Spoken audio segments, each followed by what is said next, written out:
What's up, everybody? Welcome to MTGV Crime Podcast. Y'all see what we talking about? Robert Brooks. Welcome in, everybody. Shout out to Double Speak in the building. Please smack that thumbs up, y'all. We gonna listen in for a minute. Leading to over 30,000 people languishing in these violent institutions. By orienting our prison system towards endless punishment rather than transformation, because the prison was not meant to rehabilitate anybody. Our current sentencing laws seed more violence and harm in a country that was founded on violence. We need to pass the rights behind bars, which addresses long-standing human rights, including restoring care packages, enhancing visits with loved ones, stopping violations of the halt solitary law, addressing officer brutality, and more. Because when we say law enforcement, we mean all law enforcement. The cops that are down the street blocking the road and the ones behind the wall. It was said, and we need to say it again, conduct a thorough, independent investigation of all incidences and accusations of abuse inside our prisons and jails, and create an independent oversight board that includes incarcerated and formerly incarcerated people. Stop asking cops to investigate cops. And with that, I'll turn it over to Tamar Cancer from Center for Community Alternatives. Good morning, everybody. I want to thank all y'all, first and foremost. I want to thank all of y'all for showing up, because we've been doing work in the city, and sometimes it feels, you can be a bit frustrated with the turnout, but I'm glad we up early this morning ready to fight. So I want to speak about accountability and transparency.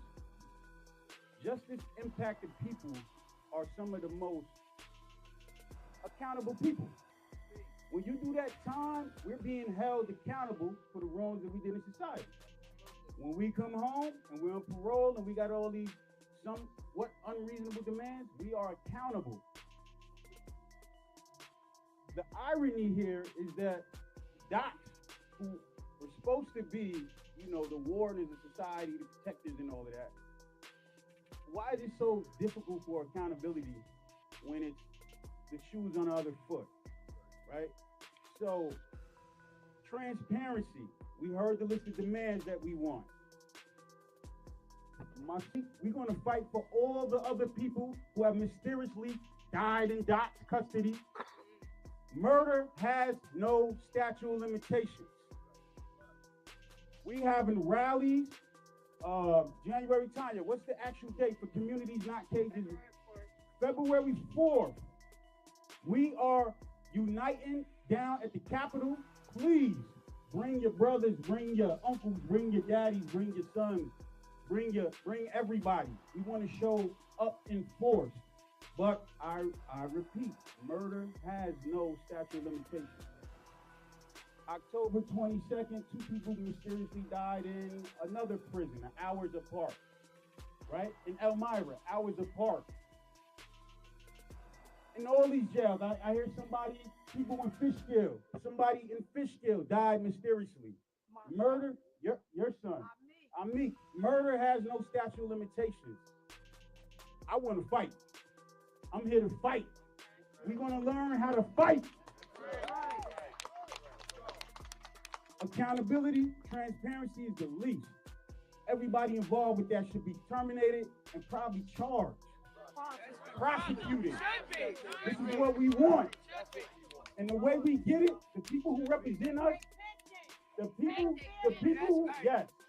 who represent us, we want to hold them accountable. They work for us. Now, the sad thing is that every time something happens to a black person, you don't get a press conference. You get protests. And we have to scream and shout for these people to do their job, to do the right thing. I mean, time and time again, this happens. This is not the first time, and it ain't going to be the last time that this happened. They are very much aware of these same criminals that did this to this man. There's a guy that is suing them right now. I mean, I believe that he decided to sue them right after this happened. So he's jumping on it, and it's not like it's a new thing. You know, everybody, they were quick to get rid of him, right? But one of the guys actually was able to resign. And I'm going to pull up the names. These are the names that's circulating. I don't even know. I mean, you were able to retire. Full benefits. Like, where they do that at? Two of the people that we seen were nurses. One of the nurses had the biggest smile on his face. So they just standing around, peeping around corners, waiting for them to unalive them so they can come in and fake pretend like they saving them. Listen, these dudes I'm talking about, they are the worst of the worst. They are worse than the the alleged gang members and thugs in the hood. They are way worse. Way worse. These is minimum wage cops. They ain't real cops. They see, what are they? Just prison guards. But they are above the law because they've been taught that.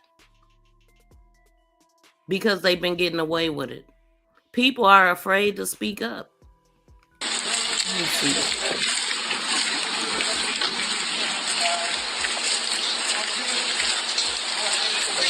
Like my dad to rest.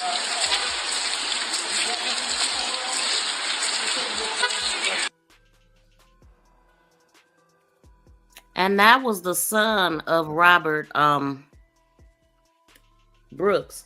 And his name is Robert Brooks Jr.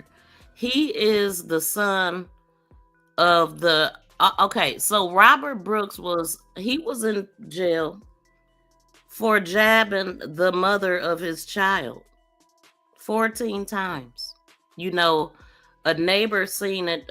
Let me see. I might have a little bit of a video on that. I don't remember if I do or not. Hold on. Give me a sec. Okay, that's him going in. Nope, I just got these. Police say a fight led to the stabbing of a woman outside her home yesterday. Diana Rivera.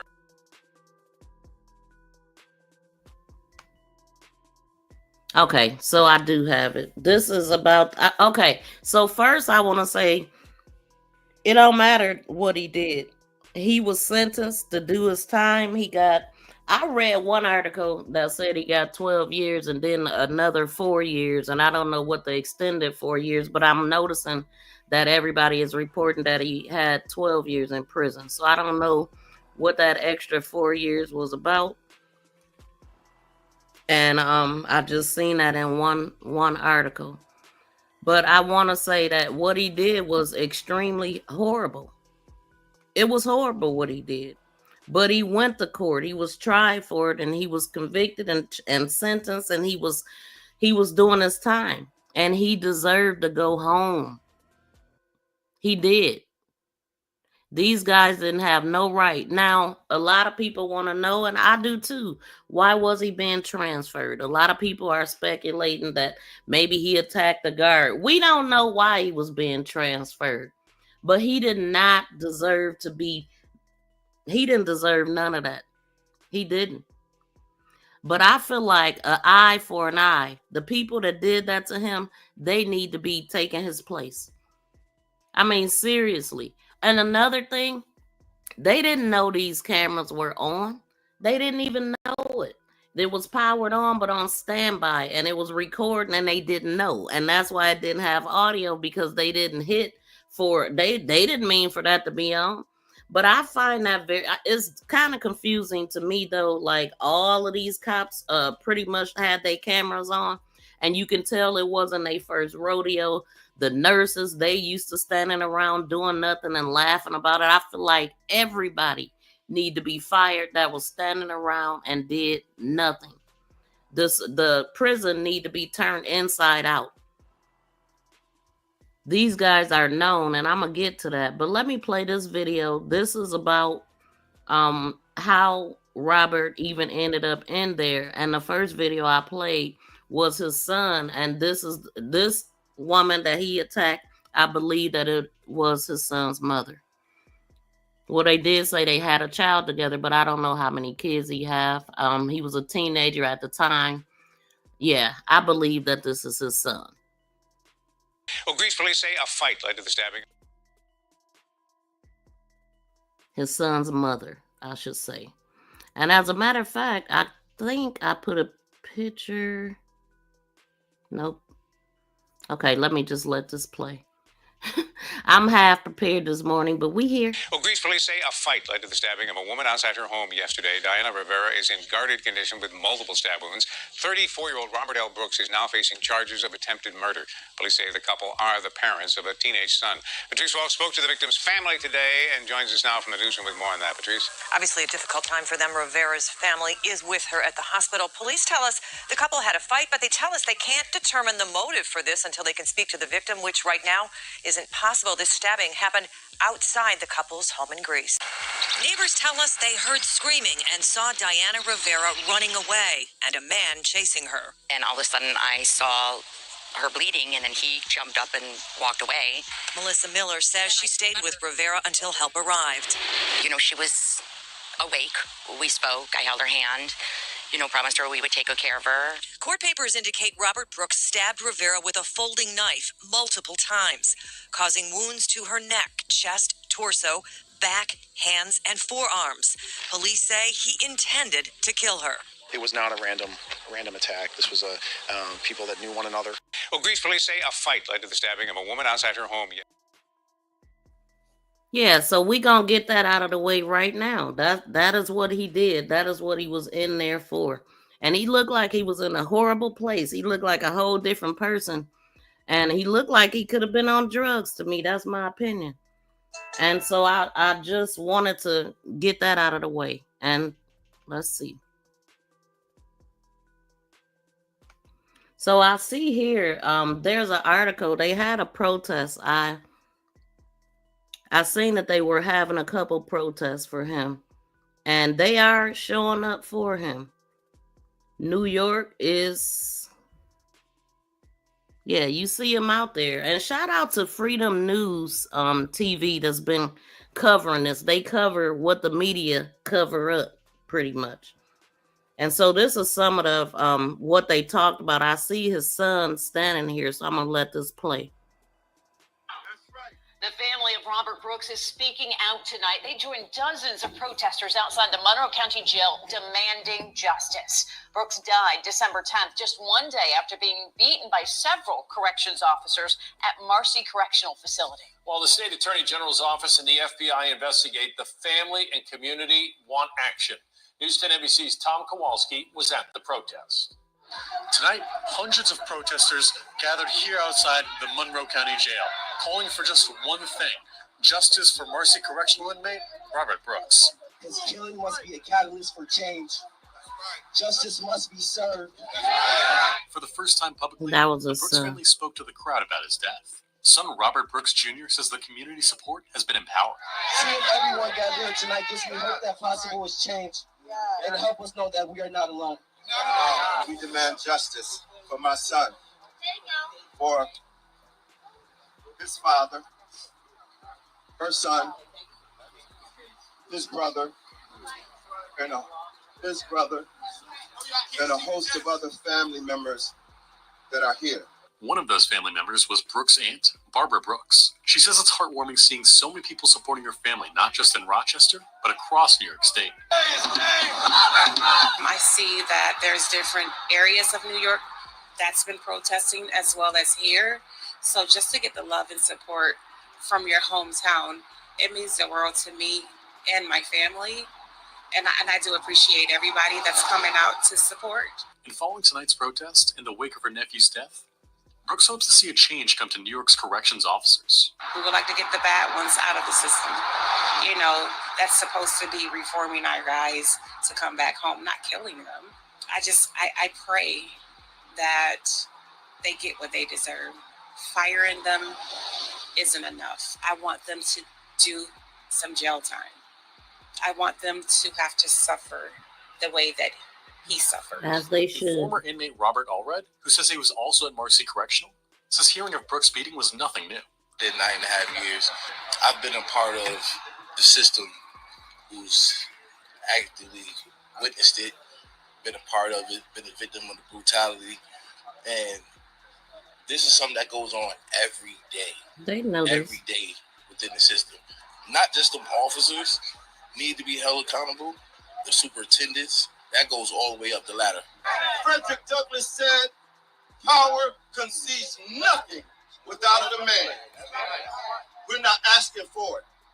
We're not writing a letter and requesting it. We're not stating that it's our constitutional right, and we're not waiting for you to amend the Declaration of Independence or the Proclamation of Emancipation. We want justice, and we want it now. From Monroe County Jail, Tom Kowalski, News 10 NBC. We continue. Yeah, it is After quite crashing annoying that you even have to ask for justice. I mean, these people, they should have been handcuffed and put in prison. And then they firing would have been automatic, you know, but instead, one of the guys was able to retire, and it was the main aggressor, they're saying. And so we're going to get into a little bit more because I'm going to go, let me go back to this video. I mean, this picture here. This is a picture of his son and mother and... Well, not that. Hold on.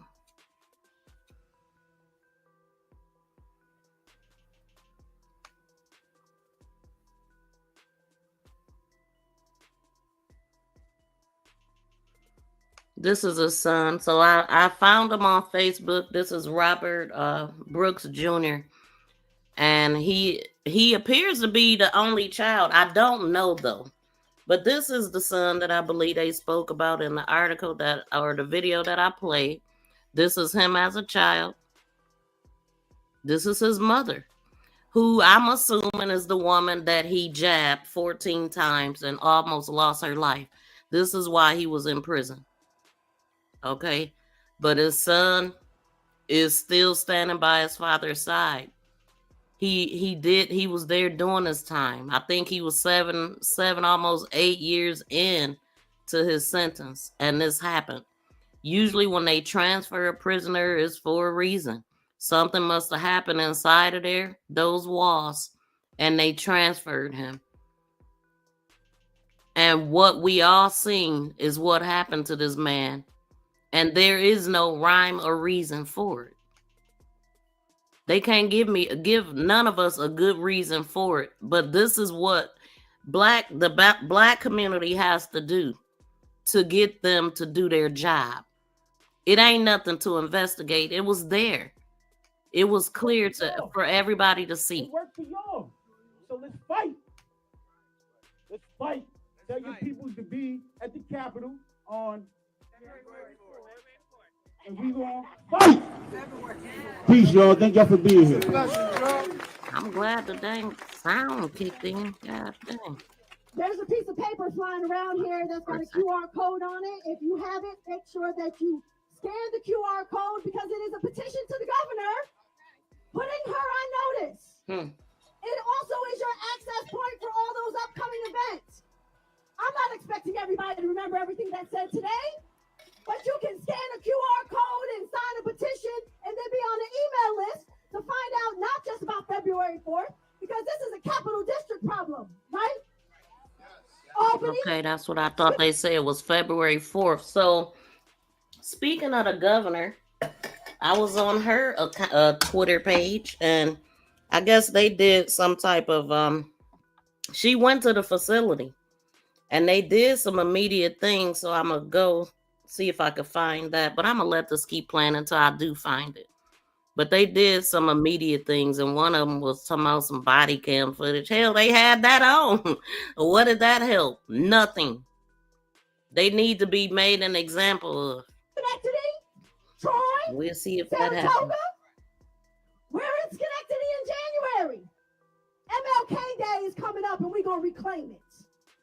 Reclaim it for what it is, not what they try to tell us what it is. So y'all make sure you keep passing around that QR code, sign the petition to the governor, and now we're going to welcome up Assembly Member-elect Gabriela Romero. Okay, so here's what the governor had to say, and I Boy, I guess I ain't prepared. Wait, is this it? No.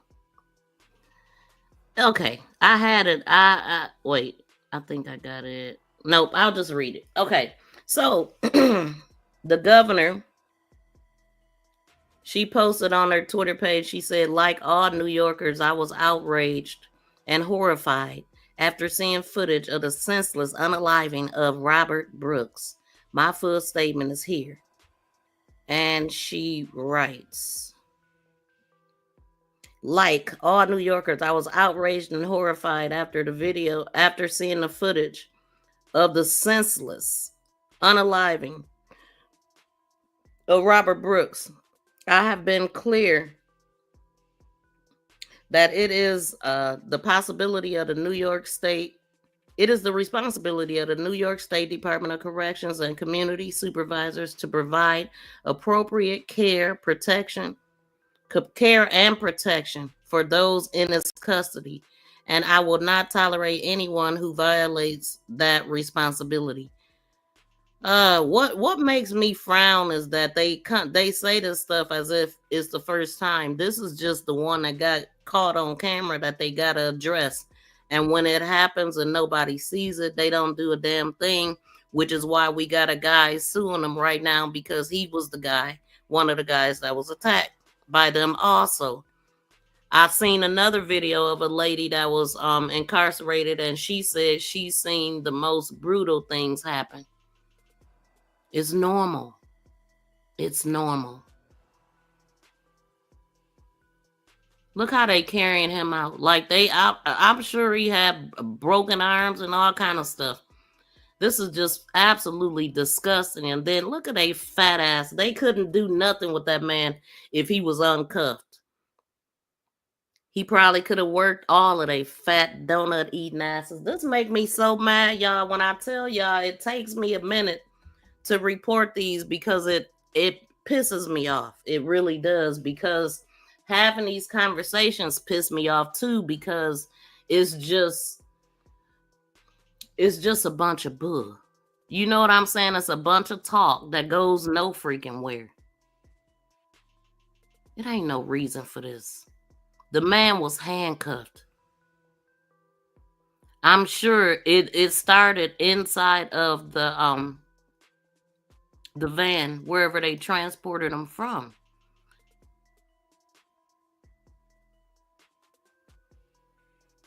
And another thing, like, if these guys was transporting him, why didn't they just hand him over?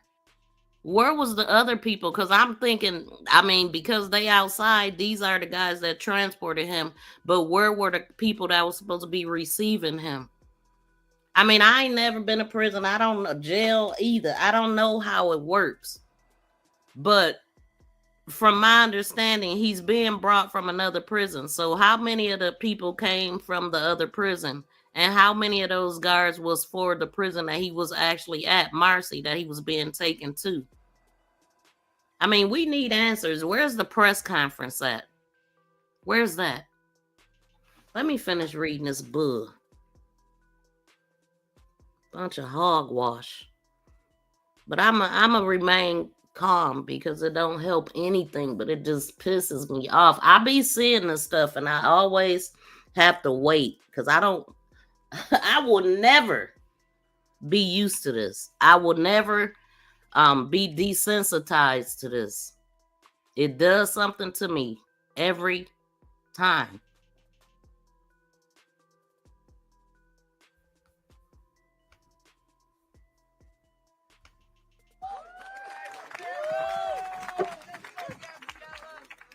Hi, thank you. Hi, everyone. So my name is Gabriela Romero. I'm the incoming assembly member for the 109th Assembly District, the first Latina elected to upstate New York, if you can believe that. And I'm a public defender, ready to fight for you. And this shit right here gets me very fired up. Man, okay. I'm here So to pissed. say that I'm disturbed, I'm horrified, I'm disgusted, but I'm not surprised. Right. And those of us familiar with the criminal legal system know that these abuses happen in the corners and the dark spaces of prisons for years. It's body cameras that are turned Exactly. off. It's cameras that are about malfunctions. We've heard it all. Recordings are lost. Mhm. What happened to Mr. Brooks is horrifying and disturbing, but don't get it twisted. It is in no way new to many of us. Exactly. And it's That's the why I'm abuse of pissed. Mr. Robert Brooks at the Marcy Correctional Facility. This disturbing and intense, terrible abuse and murder is a glaring example of what happens when accountability is ignored. It's what happens when abuse is allowed to fester in systems that are meant to uphold justice. It's meant to uphold justice. It's supposed to be a system of Street, you want to call rehabilitation. And I'm in? putting that in quotes. I want that to be super clear for those in the back. Those of us that are familiar with this know that the system is meant to be rehabilitative, but it's not. There's so many different bills right now that are trying to help and actually rehabilitate people that are meant to be one that's supposed to be Call how me can if we you help can, someone Street. that commits Let a me crime see. I see actually you messaging me. address the root causes of that actual people? How are we supposed to actually address the behavior? How are we supposed to actually put people back on their feet? This is something that is Oh. so deep in my heart and one that I actually want to address, whether it's the disgusting and Oh yeah, you know I'll be on it. situation of DSS. If you walk into DSS, it's destabilizing. It's scary. It makes no sense. It's a maze. That's just one thing, and I'm getting beyond it. Hello? These systems, these governmental systems, do not work for us. Hey. Good morning. Yeah, this is having me so upset. Oh, I'm so wait, hold on. Let me stop this right quick. I'm pissed too. Man, I'm pissed. But when they abuse their power, And then I was reading something about New York. I meant to say New York when I texted you, but I noticed I didn't say because really it probably is America.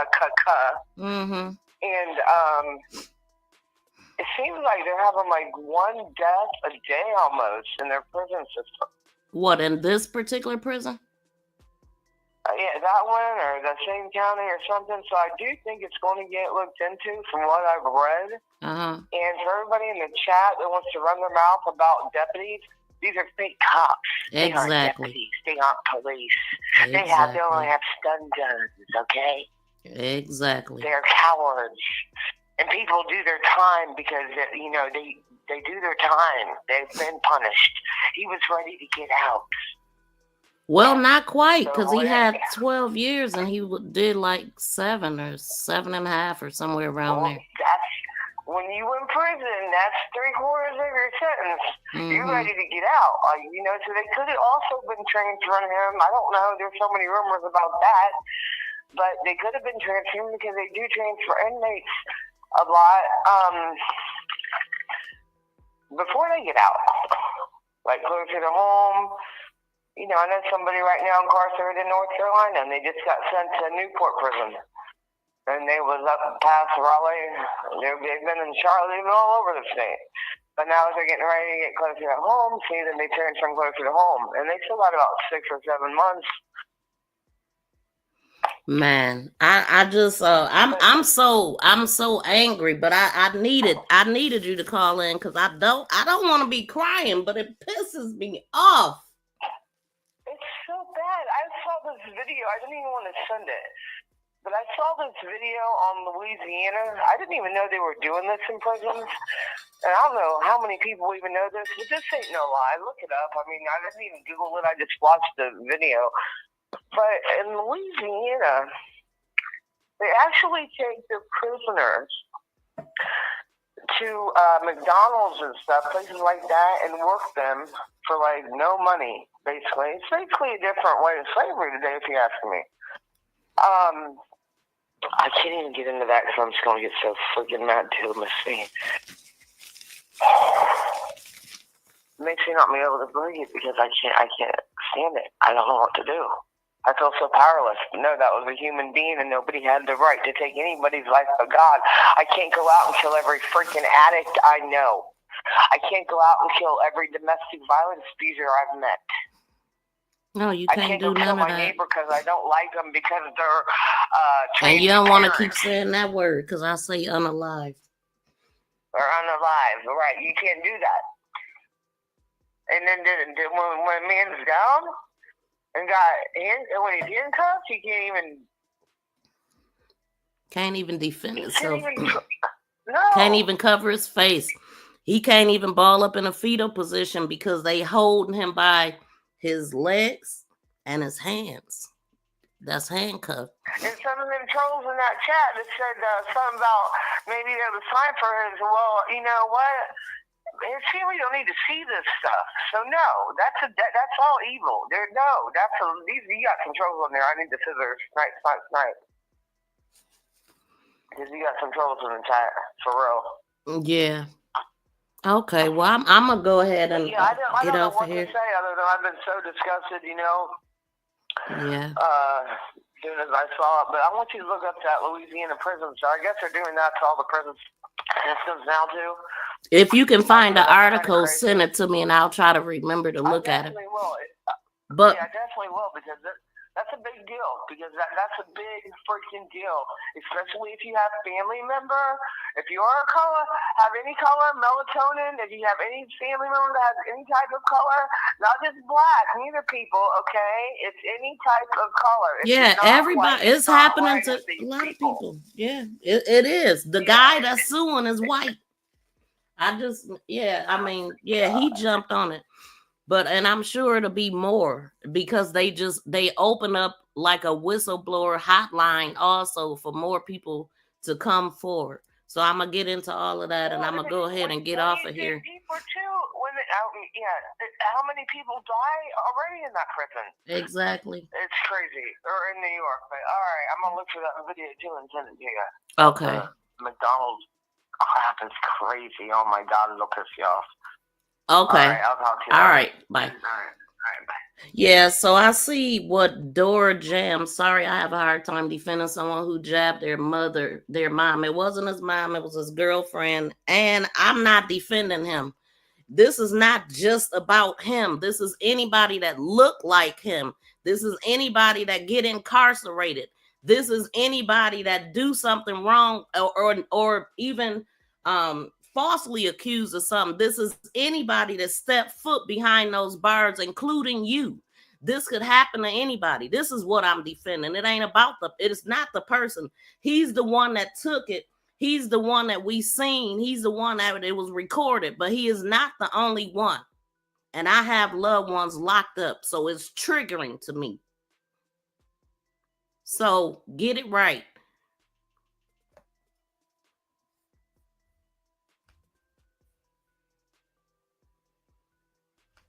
Abuse that oath, they harm individuals, but they also abuse the entire system. They abuse the governmental system, and they betray the work of the officers that actually do take their roles seriously. My parents actually worked for DOCS.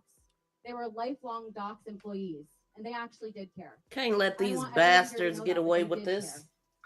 And there are people that do care, but the people in those videos... Some people are so damn narrow-minded and stupid. Absolutely. And the people that were silent are also evil, and they deserve to be held to justice as well. And the nurses. Absolutely. I support Governor Hochul's swift action to terminate the officers that were involved. We need full investigation, not only to those that were silent and allowed it to happen. Those that stood silent are accountable as well. Those that stood silent and allowed it to happen are fully accountable for the death and the murder of Mr. Brooks. Silence in the face of wrongdoing is accountability as well. Is not accountability, it's complicity. Accountability at all levels is the only way that we can begin to rebuild trust. And that starts by firing, but that also starts by what is next by your elected officials, me. They need to be arrested. But what can be next at the legislative level? How can we change our governmental systems? This fight is not just about Robert Brooks.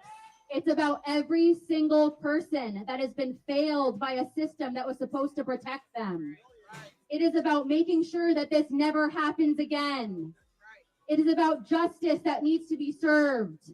Accountability must be enforced, and everyone here, needs to demand that the correctional system lives up to the values that it's supposed to be standing for. What is the correctional system? What does that mean? What is it? I'm here and I'm elected, but I am nothing without everyone here. I am nothing without you. I am nothing. I am nothing without every single person here. I want you all to remember that. I remember that too. And I am grateful as an elected official that every single person is here and that you all care about this, because I care deeply about these things. I'm a public defender. I care about the criminal legal system. I care about reforming these things. I'm here because I care about it. I care deeply that you all care about this as well. And so when I need to make a really hard vote that's going to be really controversial and is going to try and reform this system, I need every single person here to also be supporting me. Because these votes are really hard. And I need every single person here to also be supporting me when I need to make that hard vote. And I hope to have your support as well when I'm at those press conferences and when I'm up for real.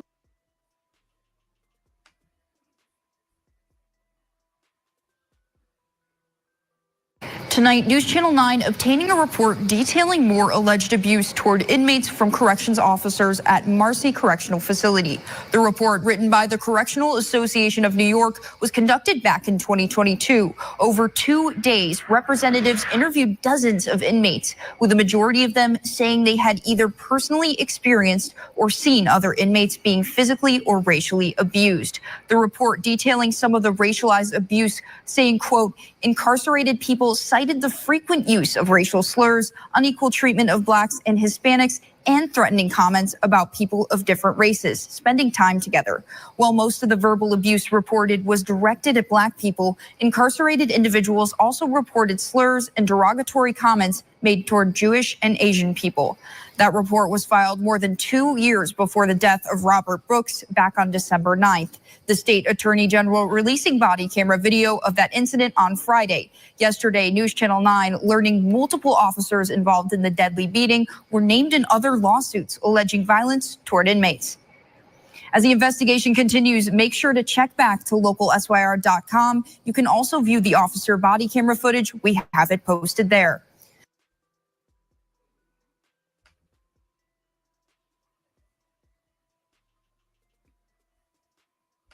Yeah, this is what we talking about.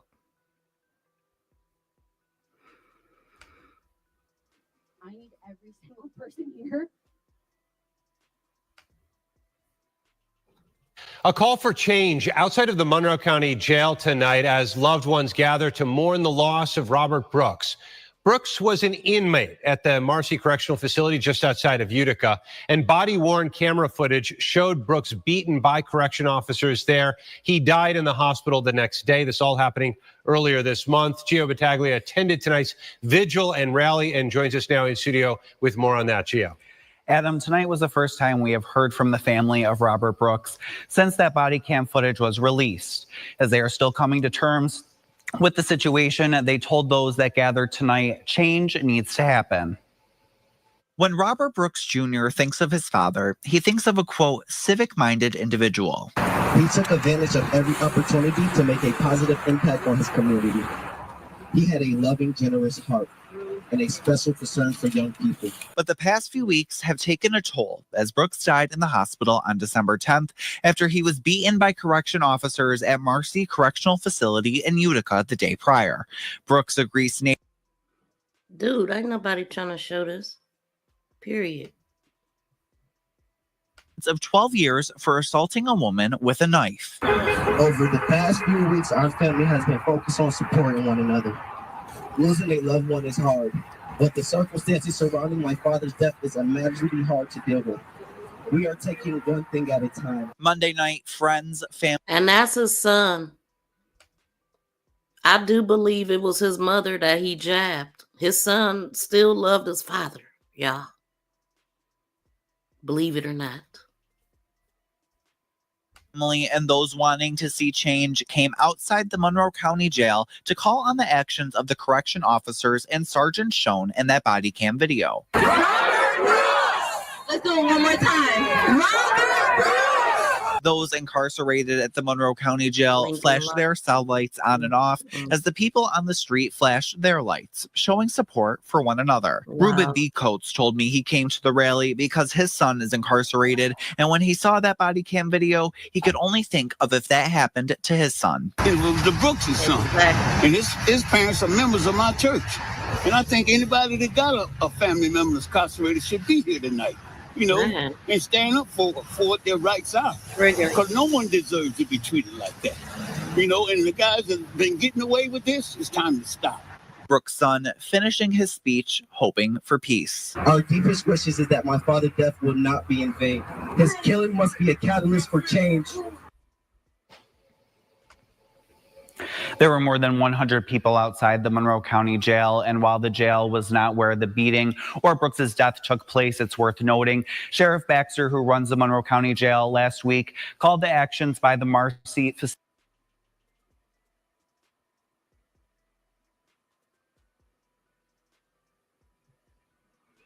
You know, just looking at everybody standing around, it was just like it was just another day. It was like they do that all the time. That nurse had the biggest grin on his face. I gotta find that picture. Because these votes are really hard. And I need every single person here to also be supporting me when I need to make that hard vote. And I hope to have your support as well when I'm at those press conferences and when I'm up for re-election as well, because these things take a lot of power and a lot of powerful people behind me that won't support it. Wow, so the guy that I'm talking about that is suing them, and they actually got pictures of him and stuff. But they said here in this article, it says at least 3 of those New York prison guards implicated in the savage beating of Robert. They are a man had been accused of participating in similar attacks on prison across the state. So 2 of the correction officers and a sergeant accused in the death of Robert Brooks, okay, an inmate, were previously named in a federal lawsuit filed by prisoners accusing them of brutal attacks that left one man disfigured and another in a wheelchair, y'all. So, hold on, let me cover this up. That's crazy, man. That's crazy.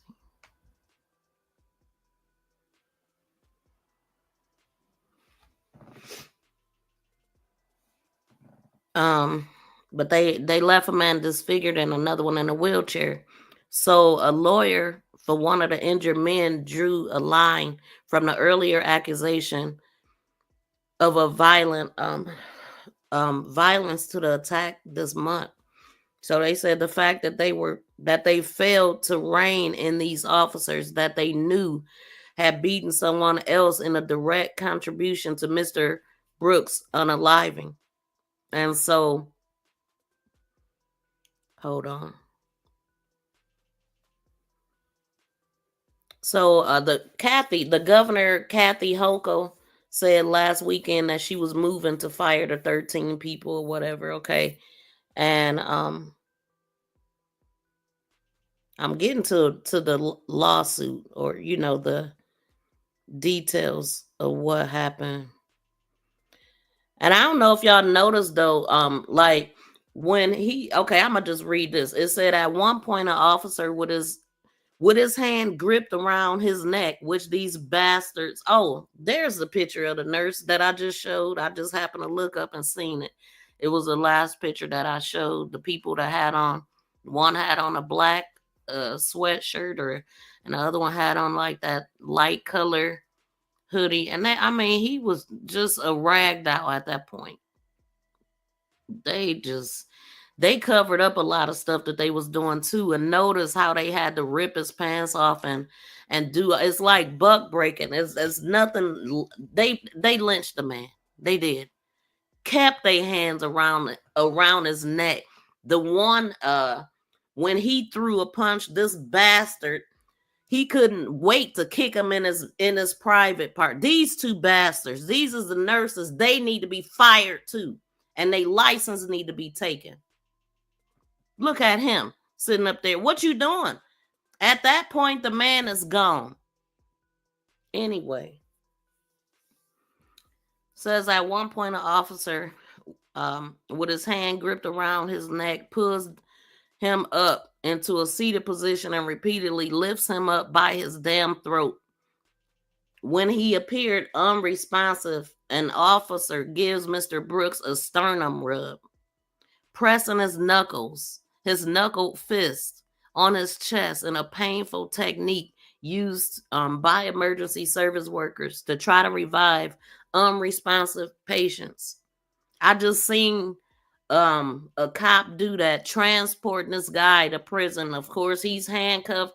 He was acting a fool back there, kicking and screaming and all that stuff, and got the seatbelt wrapped around his neck. And this cop gets out and just using his elbow, just bam, bam, bam. Just then the man's head is between the seat and the damn door, and he slams it and just drives this man to the jail like that. It's disgusting, the things that they do. And ain't nothing new about this. Ain't nothing new about this. You know how many get this kind of treatment and they survive? We never hear about those. No, we don't. Some of those people are so afraid to say anything because they don't want to go back to that prison and something like that happen or be retaliated against, because these people are gang members. That's what they are. They're racist ass gang members.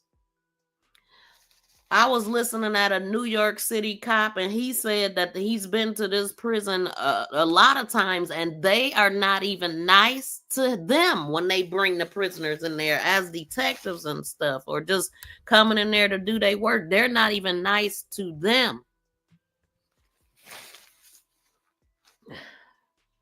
These people are above the law, and they worse than the ones that they sit up there and supposed to take care of, because that's what they supposed to do.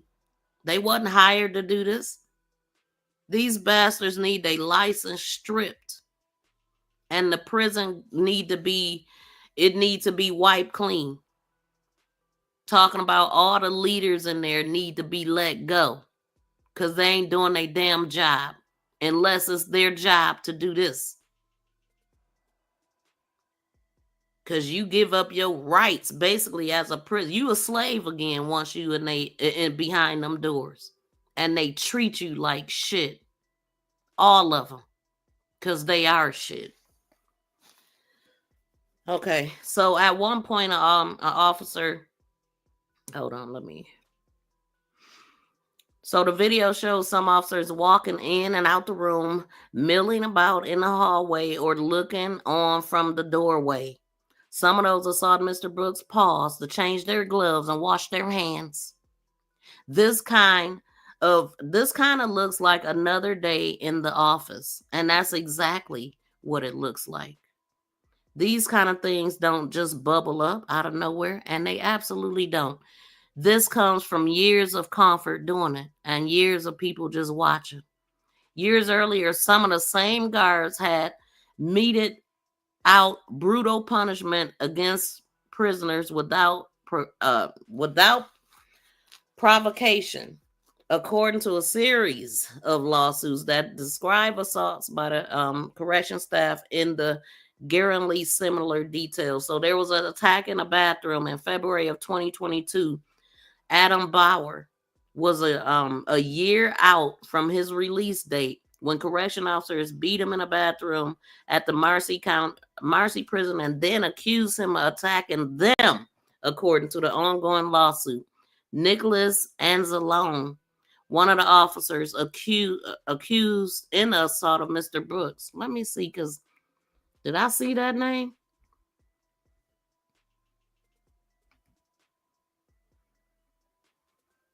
Oh, I got this video.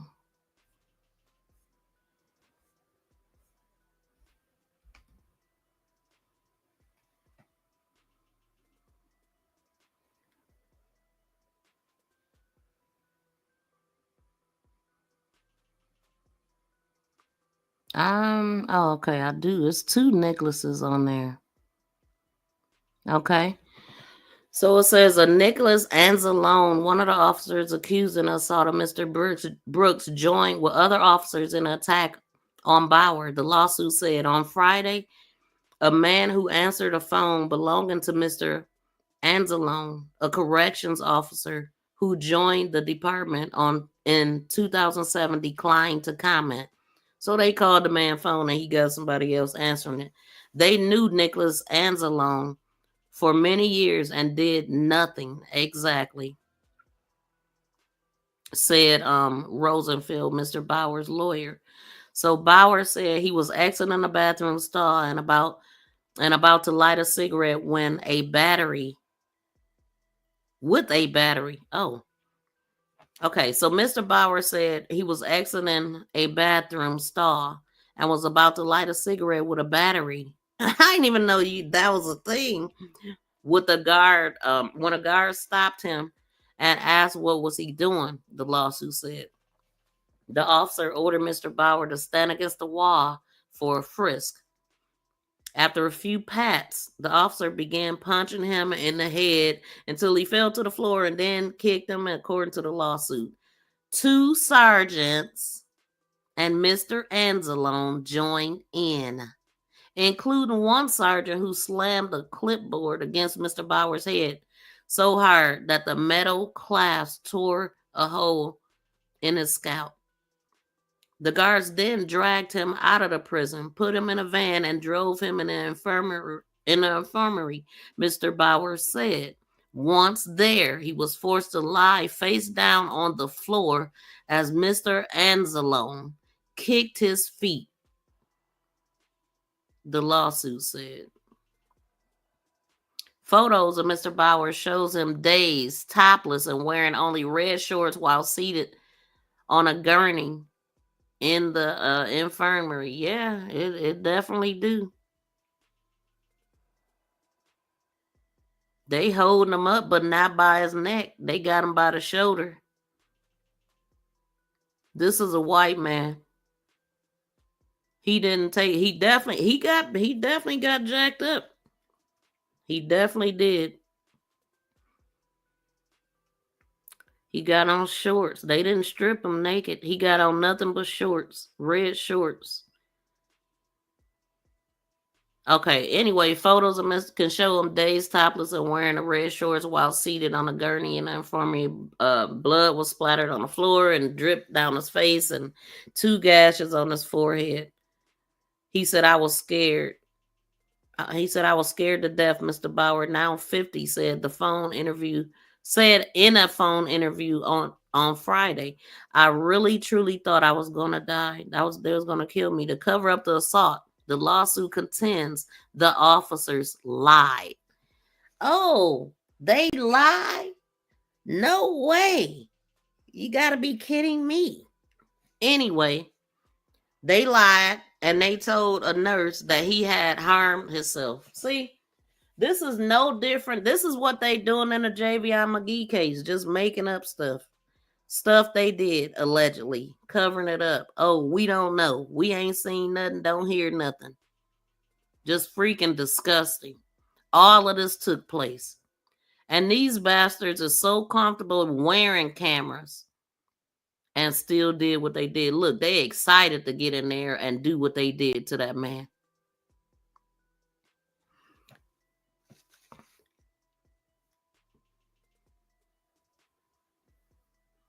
So, yeah, they said they lied and they said that he did it to himself. They took him to a nearby hospital and told the medical staff that he had been attacked by another prisoner.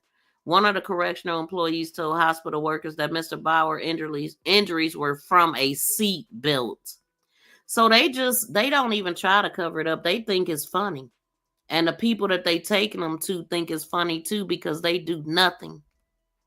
They do nothing.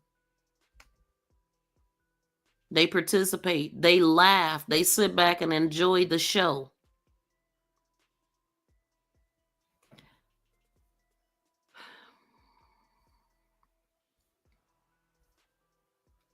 I don't have no moderators in here, and I definitely don't even know what's going on. I'm a mod. Let me see who's still here. Street and Debbie. Let me see. Because I'm not looking at the chat, and I ain't no telling what's happening in the chat. They lie all the time, every time they open their mouth. Exactly. I'm a my Street and Debbie. Okay. Thanks for helping me with this stream, because I'm not looking. I'm so upset right now. I just happen to look and like, ain't no, hold on, y'all.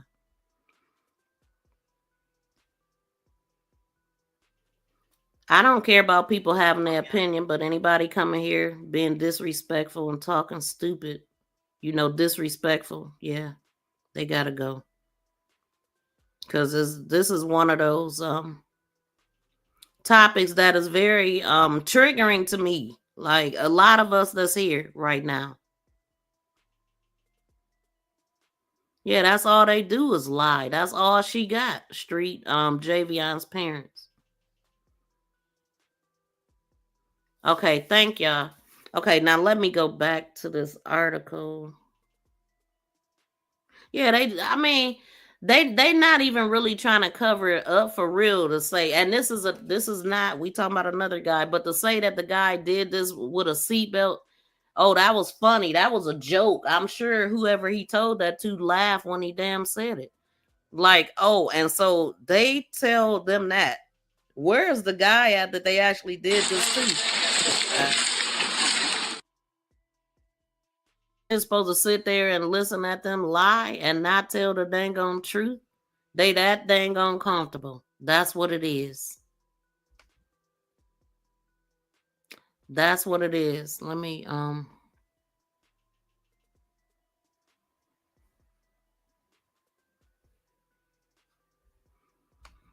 But yeah, clearly he has some stuff going on, y'all. Looking at that before and the before and after, the picture that he looked bad in is the picture that they showed when he was arrested for doing this to his child's mother. But I'm gonna finish reading this article, and right now I'm talking about another guy who's suing the same people that did this to Robert Brooks. So when Mr. Bauer was returned to the prison, he was thrown into solitary confinement on false disciplinary charges for 60 days until a prison official reversed the decision according to the lawsuit.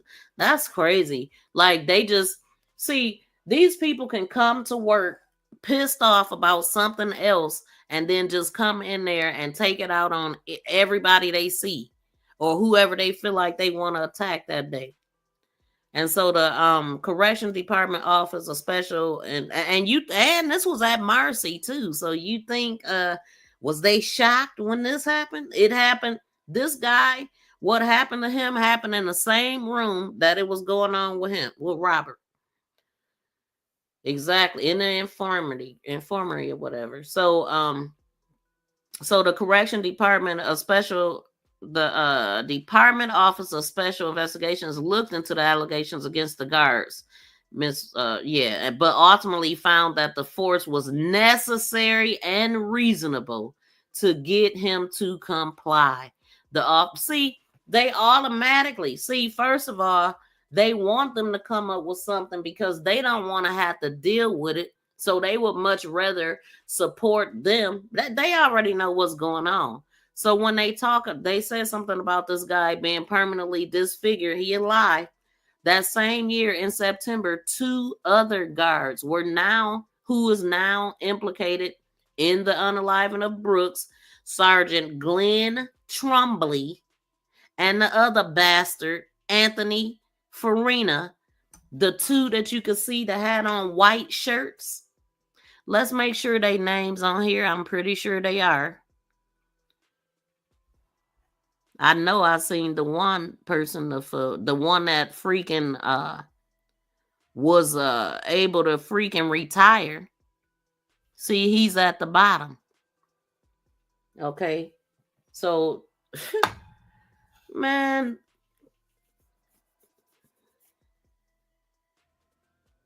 And they described him as being a part of some beat up squad or something, right?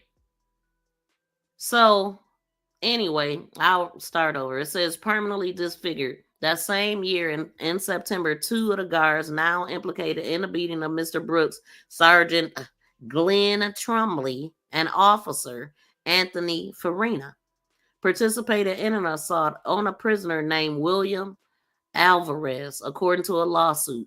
Mr. Alvarez was cleaning the bathroom shower area when an officer pepper sprayed him for nothing. Nothing provoked this guy, according to the lawsuit. Mr. Alvarez ran out into the main dorm area in sight of other prisoners, he said, but the officers ordered him into the vestibule. As he stood with his hands on the wall, Mr. Alvarez said in a lawsuit, the officer slammed his head repeatedly against it and then cuffed him.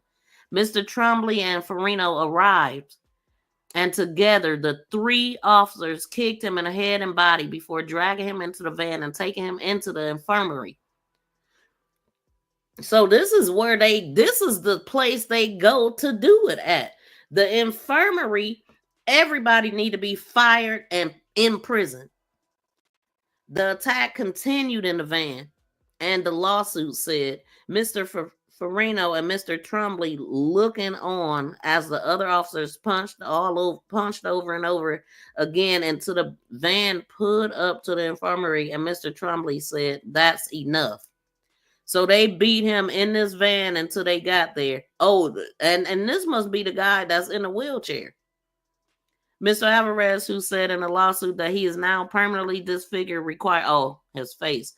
So he's disfigured and required facial surgery. Like Mr. Bauer, Mr. Alvarez was accused of attacking a guard and held in solitary confinement for 60 days. These thugs, they worse than the worst. Lawyers for Mr. Alvarez in the lawsuit described the attack on his clients as intentional and sadistic and malicious. Mr. Trumley and Mr. Farina did not respond to the request for comment. Before Mr. Trumley was moved to the prison in Marcy, he worked at the Greenhaven Correctional in Storm, New York, where 3 prisoners accused him of beating them as well. So during the frisk in June of 2013, Ernest Iverson said Mr. Trumley, who was an officer at the time, whispered, I hear you like to sue people," before placing him in a headlock. Then lifted Mr. Iverson off the floor, swung him back and forth by his damn neck, and struck him in his back. According to the testimony, Mr. Iverson said he planted a weapon on him on top of that. Listen, y'all heard me say that was in 2013. You think they know about these bastards? This is why I'm so angry reporting this, because they already know you go through the changes and don't a damn thing change, and people still gone. It's ridiculous. It's absolutely disgusting. Man, they can just say and do anything. But don't they know you gonna pay for that royally. Planting a weapon on a man after doing all of that. Mr. Trumley denies allegations and said that the only force he used was to place Mr. Iverson in handcuffs. Oh, that's force? Get out of here. He testified that he discovered the weapon on Mr. Iverson during a search. A jury sided with the officer.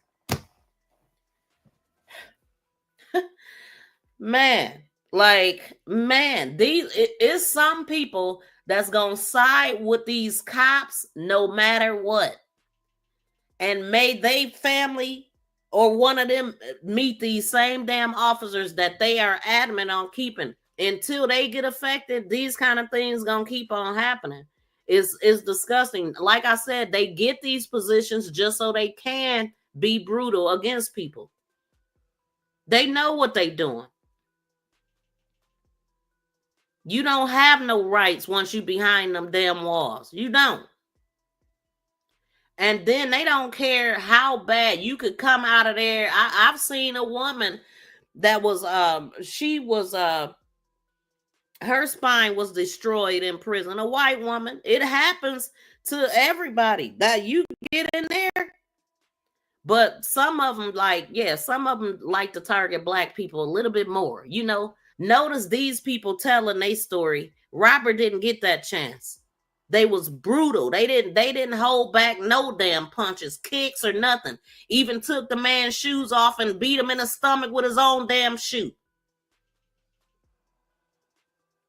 And I'm sitting up here reading stuff with these same bastard cops from 10, 20 years ago. 10, 11 years ago. Man, come on. They know. They know. They just decide to do nothing. And the reason why they go to the infirmary, because obviously they don't have cameras there. Ain't no cameras there. Everybody should have body cam footage, but we know, what does it do? They can control that a little bit too much. We talking about the same cops here. And all of these different allegations, they being sued right now. And I just wondered, when did this lawsuit start? But bring them on. Everybody need to come out. All the whistleblowers, they need whistleblowers. People that work there that witnessed it. Regular citizens, that's not enough. Like they God or something. These people is normal damn people too, allegedly. This is crazy, man. A month later, a similar story emerged from another prisoner, Rendell Robinson, accused Trumbley of forcing him to strip naked. These gay bastards. That must be what they. I bet you was Trumbley. Was this guy a black guy? They like to take black men and emasculate them. Try to take their manhood. At the same time, being queer they damn self. That man couldn't wait to put his foot in his private area while he laying on a damn table, handcuffed and getting punched in the face while he kicking him in his private part. And then the minute he lift his leg to try to, that's all he could do. He's human with reflexes. Then this bastard want to grab his legs and pull him and hold him. And it's just fucking disgusting. I hope they get the same damn treatment where they go. I pray. Eye for a fucking eye.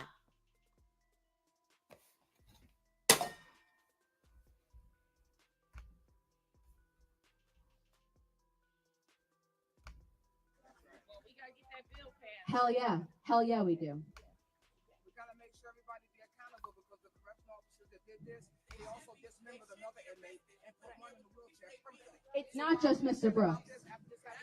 It's not just Mr. Brooks. It's not just Mr. Brooks. It's Amik Nixon. It's not just Mr. Brooks. Thank you everyone for being here. There's much more work to do, not just next year, but in the 5 years and in 10 years. So let's keep it going. Thank you for that, Gabriella. So we are fully aware, and we'll continue to say that we know that there are so many names, that we're here because the media paid attention to Robert Brooks, but we are going to lift up the names of every individual that has been beaten, abused, raped, killed, mistreated, denied basic humanity behind the wall. Every single one of them. The name of Robert Brooks got us here today. He stands, unfortunately, as a martyr for everybody else whose name has not yet been said. And yes, there are policies and laws that need to be changed. And we need elected officials that are going to stand up and be supported to do it. It's going to take pressure both inside and outside. Because trust me,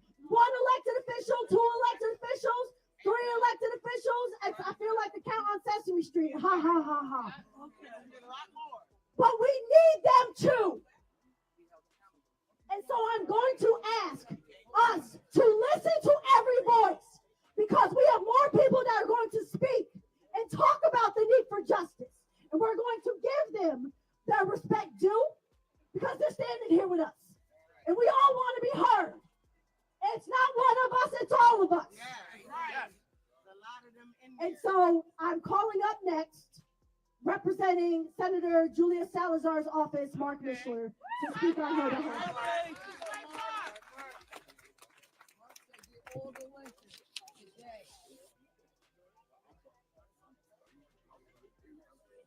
Hello, everybody. So my name is Mark Mishler. I'm counsel to Senator Julia Salazar, who represents the 18th Senate District in Brooklyn and Queens. She's also, for the past 4 years, been the chair of the New York State Senate Committee that has oversight over correction.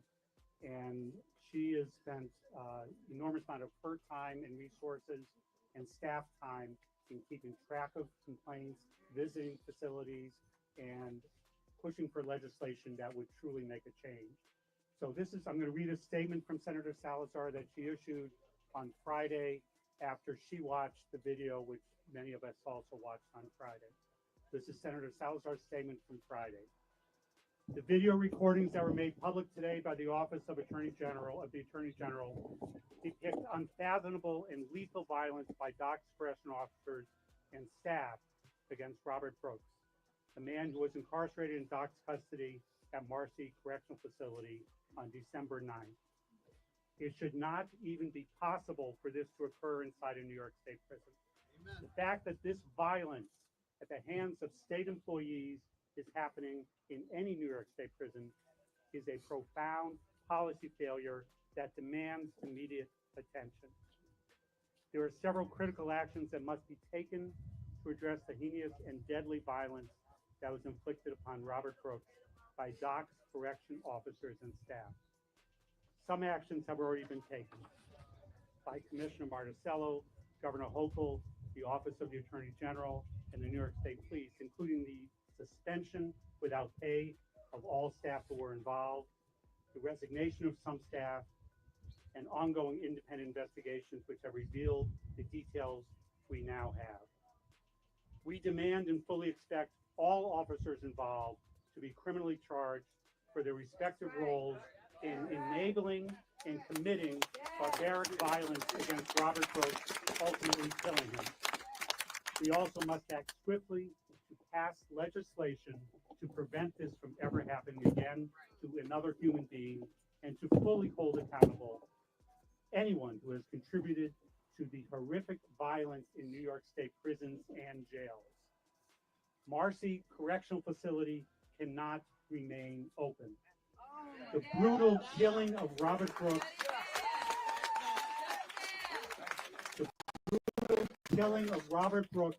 would be more than enough reason to demand the closure of Marcy. However, there have been additional previous reports of unconscionable violence against incarcerated individuals by staff at Marcy and at other Doc's facilities. My office has received these reports, and I've urged those with power to investigate these reports.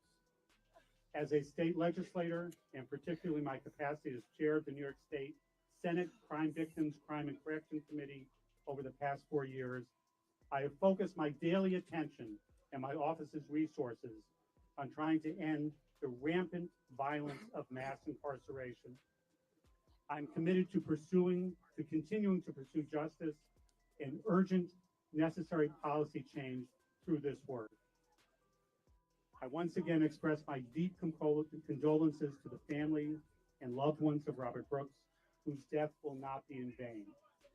And I want to add, to echo what has already been said here today, that the ability of Senator Salazar to get this work done depends on the work of everybody who's here today, every organization, of demanding that your elected representatives, whether that's Assemblywoman-elect Romero, Senator-elect Fahey, or the other representatives from the Capital Region, and every other elected official on up to the governor, recognize the evil that we see in those videos, which is not just the actual acts of violence, but those staff members standing by, including nurses, by the way, if you watch the video, who are standing by, watching what's happening, not intervening, and who are smiling. Now, what that tells us is that this was not an unusual incident. Exactly. It happens all the time. By beating them up. That's right. My son is in there. See, they talking about. I seen somebody holding up a sign. It was a guy named Jonathan Lee, and then you just heard somebody say their son is in there. So let's see what else they saying. That's how they welcome them. That's right. That shit is crazy. I wish So- we could beat them up. So we Exactly. those of us who work Bastards. in the legislature need you to continue to speak out. Exactly. Doing their time and they getting overtime, basically. I mean, just the same stuff over and over. I want to get through this article too. Okay. So yeah, they sided with the officers. The jury sided with the officers. So a month later, a similar story emerged from another prisoner, Rendell Robinson. Okay, and this is the one. Ooh, it says Rendell Robinson accused Mr. Trumbley of forcing him to strip naked during a frisk, and he and another officer took turns punching him in the face, according to the lawsuit. Mr. Robinson had a concussion and a fractured nose. I really began to fear for my life at this point, because they would not let go of me. Mr. Robinson wrote his complaint to the court. In 2015, another man, Equam White, accused Mr. Trumbley and several other officers of visually attacking him in an empty classroom, pulling his legs in opposite positions, stomping on his testicles, and striking the bottom of his feet with a baton. I bet you that was probably a black man, but he ain't got that name is a little different. But yeah, that's the kind of stuff they do. They want to hurt them jewels. You know what I'm saying? And it's the same thing they did in slavery, ripping them off. I mean, cutting them off, putting them in their mouth, doing this in front of their families is nothing different. These people ain't nothing but KKK members, period. They thugs. They ruthless, rogue. They need to be locked behind the bars with the people. They worse than the people that they supposed to be watching in prison, for real. I mean, babysitters on steroids. That's what they are. Powerless. I mean, well, actually, they are empowered. That it don't matter. Like, if you can get in as a cop in any capacity, whether it be a security guard, a CO, and definitely a cop, you know, they're protected. And I don't think it's going to get no better after January 6th. So he's striking this man on the bottom of his feet with a baton. I mean, they just do dirtball stuff, man. In his lawsuit, Mr. White said officers immediately after the attack talked about what to say in the department reports. He was placed in solitary confinement, and while there, he said in the lawsuit, he began urinating blood and required the use of a wheelchair.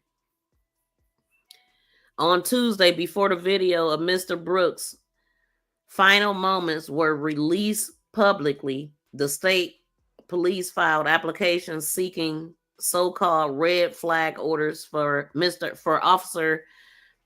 On Tuesday, before the video of Mr. Brooks' final moments were released publicly, the state police filed applications seeking so-called red flag orders for Officer Anzalone and two other officers implicated in the fatal attack. Oh, they want to do it now? I mean, right before the video, because we got to keep in mind what this happened on December 9th, and the video just got released a couple days ago.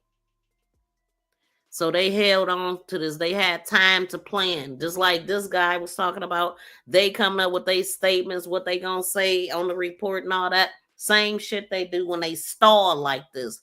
Where's the damn press conference at? Where's that at? With Luigi, we got 900 press conference. We got one a day, didn't we? We got full coverage like we watching a series. It's just so just ugh.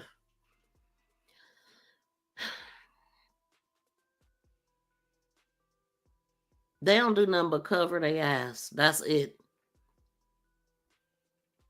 That's what they've been doing all this time. Because we have to remember why they were created in the first damn place, to catch slaves.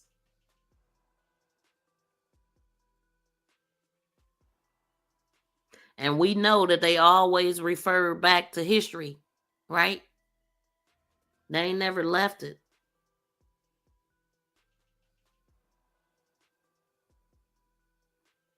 So they want to red flag him now.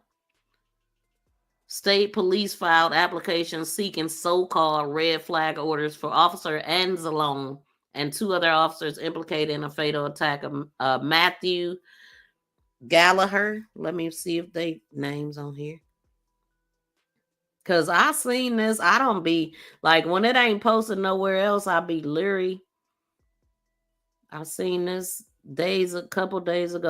Like I said, I've been trying to be cool, but as y'all can see, I'm not. I'm still not okay. I could have used a couple more days before I said anything. That's how bad these things. I told y'all when I was covering the Javion McGee case, that cases like that, I usually Javion's was, it was hard, but it's harder when you actually can see the physical attack happening and you see all these bullies and their faces and smiles. And it's harder for me, it's harder. But these cases don't get no easier for me. They don't. I'll never be desensitized to this. I refuse to be. I can't anyway. I'm an empath. Such orders allow law enforcement authorities to remove guns from people believed to be a potential threat to themselves or others. What? Oh, the red flag thing? Such orders allow law enforcement authorities to remove guns from people believed to be a potential threat to themselves or others. Oh, so that's what that means. If they red flag him, then his co-workers know he a loose damn cannon and they need to disarm him. Like, how about fire this bastard and lock him up since he don't know how to contain his damn self? How you gonna be a guard and you can't even control your damn self, trying to tell somebody else what to do? Ain't that something? Who the hell these people think they are? They probably don't have authority in their own damn home. Making sure I ain't smelling something burning. Okay, so Matthew Gallagher.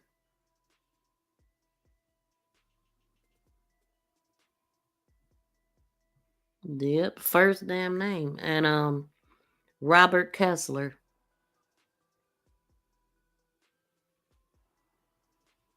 Yep. That's all them bastards. I don't know who released these names, but they put these out quick as heck. So such orders allow law enforcement authorities to remove guns from people believed to be potential threats to themselves or others. A judge in Oneida County rejected the applications, but ordered the state police to conduct background checks on the officers and scheduled a hearing on the matter for January 7th.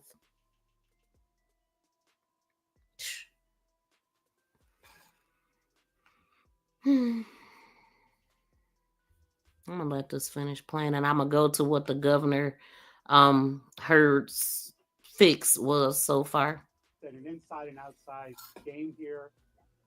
We are on the inside. We cannot get the work done that needs to get done without the pressure and activism and demand from the outside. Thank you all so much. Thank you to all of us and all the organizations that plan.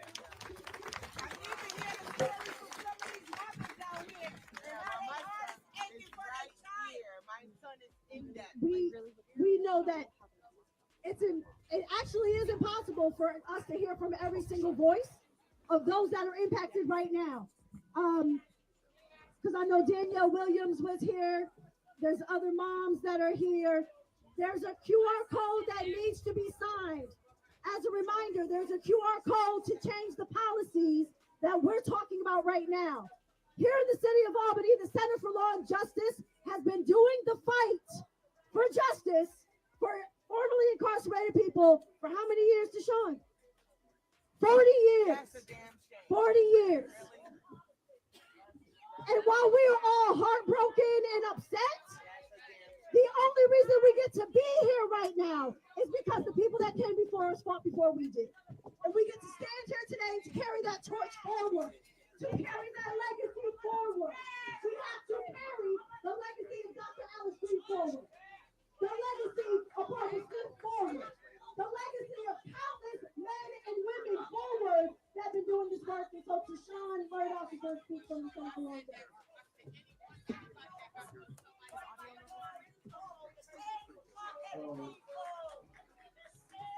Can you say Robert Brooks?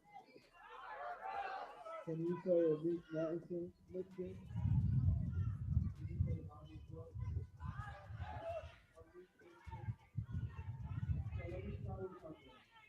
I'm not going to stand here and tell you right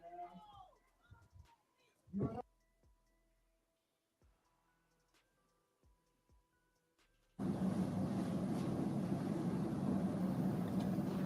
Oh, this is something else. I ain't trying to play this right now.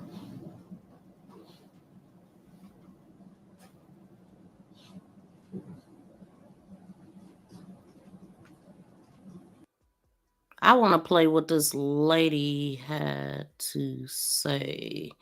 Dang, I can't even play it because I don't want to hit OK on that. No. God dang it. But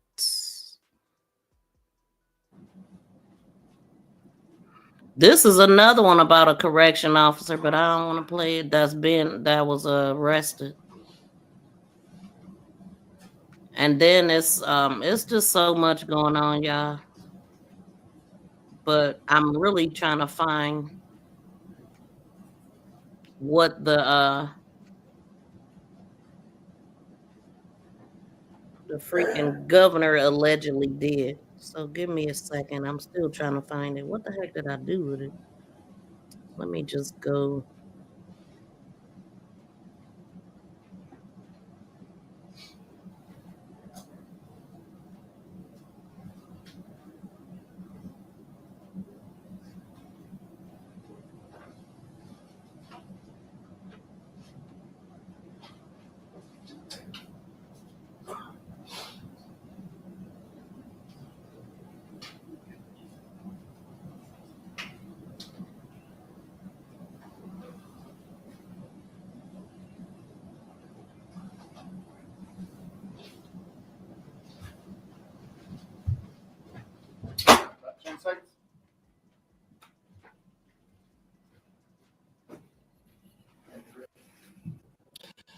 Good morning.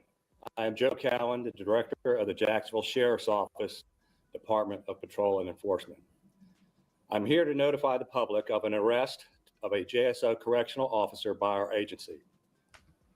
I'ma just let it play, y'all. This is something else. This ain't about Robert, but I'm looking for something. I'm gonna just let it play. I seen this when I was looking for other stuff, and this was just released today. It ain't long anyway. On Thursday, December 26, Correction Sergeant Donald Boston was arrested on one count of domestic battery, a first-degree misdemeanor. As a matter of background, Boston has been employed by JSO Corrections for 17 years and 7 months. His date of hire was May 14th of 2007. He became a sergeant on October 24th of 2022. Due to his arrest, he has been stripped of his authority as a corrections officer and has been placed on administrative status. Once the criminal case is completed, JSO will begin an internal investigation of Boston. The following is a summation of facts which support Boston's arrest. On December 26, JSO officers were dispatched to a domestic dispute at Boston's residence. Officers gathered evidence that during an argument, Boston grabbed the arm of the victim, a domestic family member. When Boston grabbed the victim pulled away, causing the victim to fall to the ground. The victim was not injured. Boston suffered a laceration to his arm. Based on the totality of the circumstances, Boston was arrested by the integrity detectives for domestic battery. Because of the privacy rights granted to family members of law enforcement officers by Florida state statute, our agency cannot identify or provide identifying information about the victim family member. This is the 14th arrest of a JSO employee by this agency in 2024. 5 additional JSO employees were arrested by law enforcement agencies this year. Our collective belief in openness, transparency, and accountability outweighs any personal allegiance to JSO employees. As we have said many times before, no one is above the law. If investigators find that there is probable cause to support a criminal allegation of a JSO employee after a comprehensive investigation, this agency will hold that employee accountable. I am happy to take any questions at this time. All right, thank you for your time. Well, he sure didn't wait for no questions, but okay. So I didn't find hold on.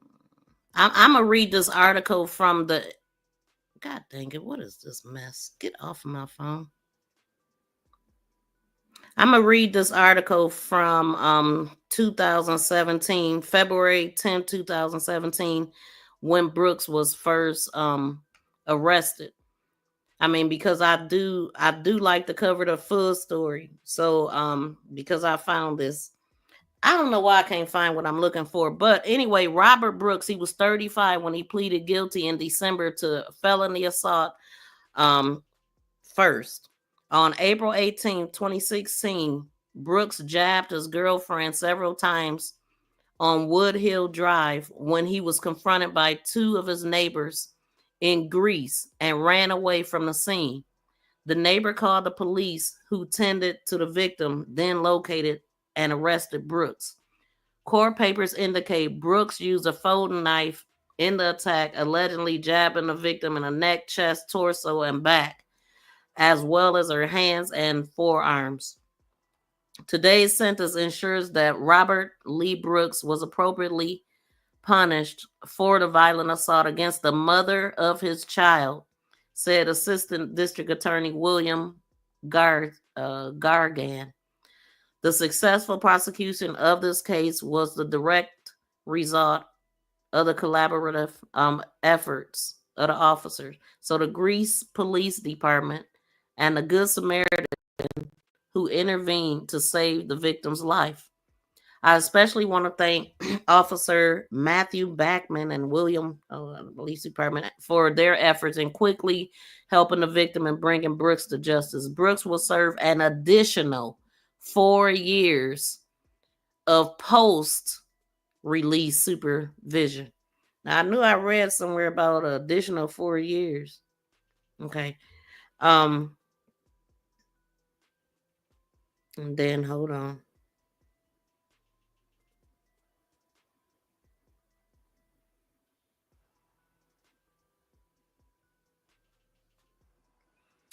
Greece police said Robert Brooks was hospitalized Monday night with self-inflicted wounds. This guy has some stuff going on. He was taken to court. Like I said, he looked like he was on drugs to me. I mean, let me pull this picture back up. Definitely looked like he was not in a good place. And I noticed, this is an old picture. This is a very old picture because this is a picture with him and his son when he was a little boy. So this picture is what he looked more like. That one. And so the victim, let's see, police charged Brooks with felony second degree attempted murder, felony first degree assault, and fourth degree criminal possession of a weapon. The victim, 34-year-old Diane Riviera, remains in guarded conditions in Strong Medical or Memorial Hospital. Police said she was jabbed multiple times and that suspect intended to unalive her. The court papers indicate Robert Brooks used a folding knife. Okay, so we got that. Police say Riviera was attacked just before noon Monday on Woodville Drive. Numerous yellow marks lined the area where it occurred at. Melinda lives nearby and heard a woman arguing with a man. I heard a woman saying, "I'm not afraid of you." And then a lot of screaming, said Miller. He was on top of her. And I said quite a few choice words. And I started walking towards them, not knowing really what was going on. All of a sudden, I saw her bleeding, and then he jumped up and walked away. Miller said Riviera collapsed in her neighbor's front yard. She was awake. She spoke and held her hand, said Miller. I promised her we would take good care of her. Miller says she and another neighbor used tiles to apply pressure to at least 7 areas of the victim's body, including her torso and her neck. She was taken to Strong Memorial Hospital in serious condition.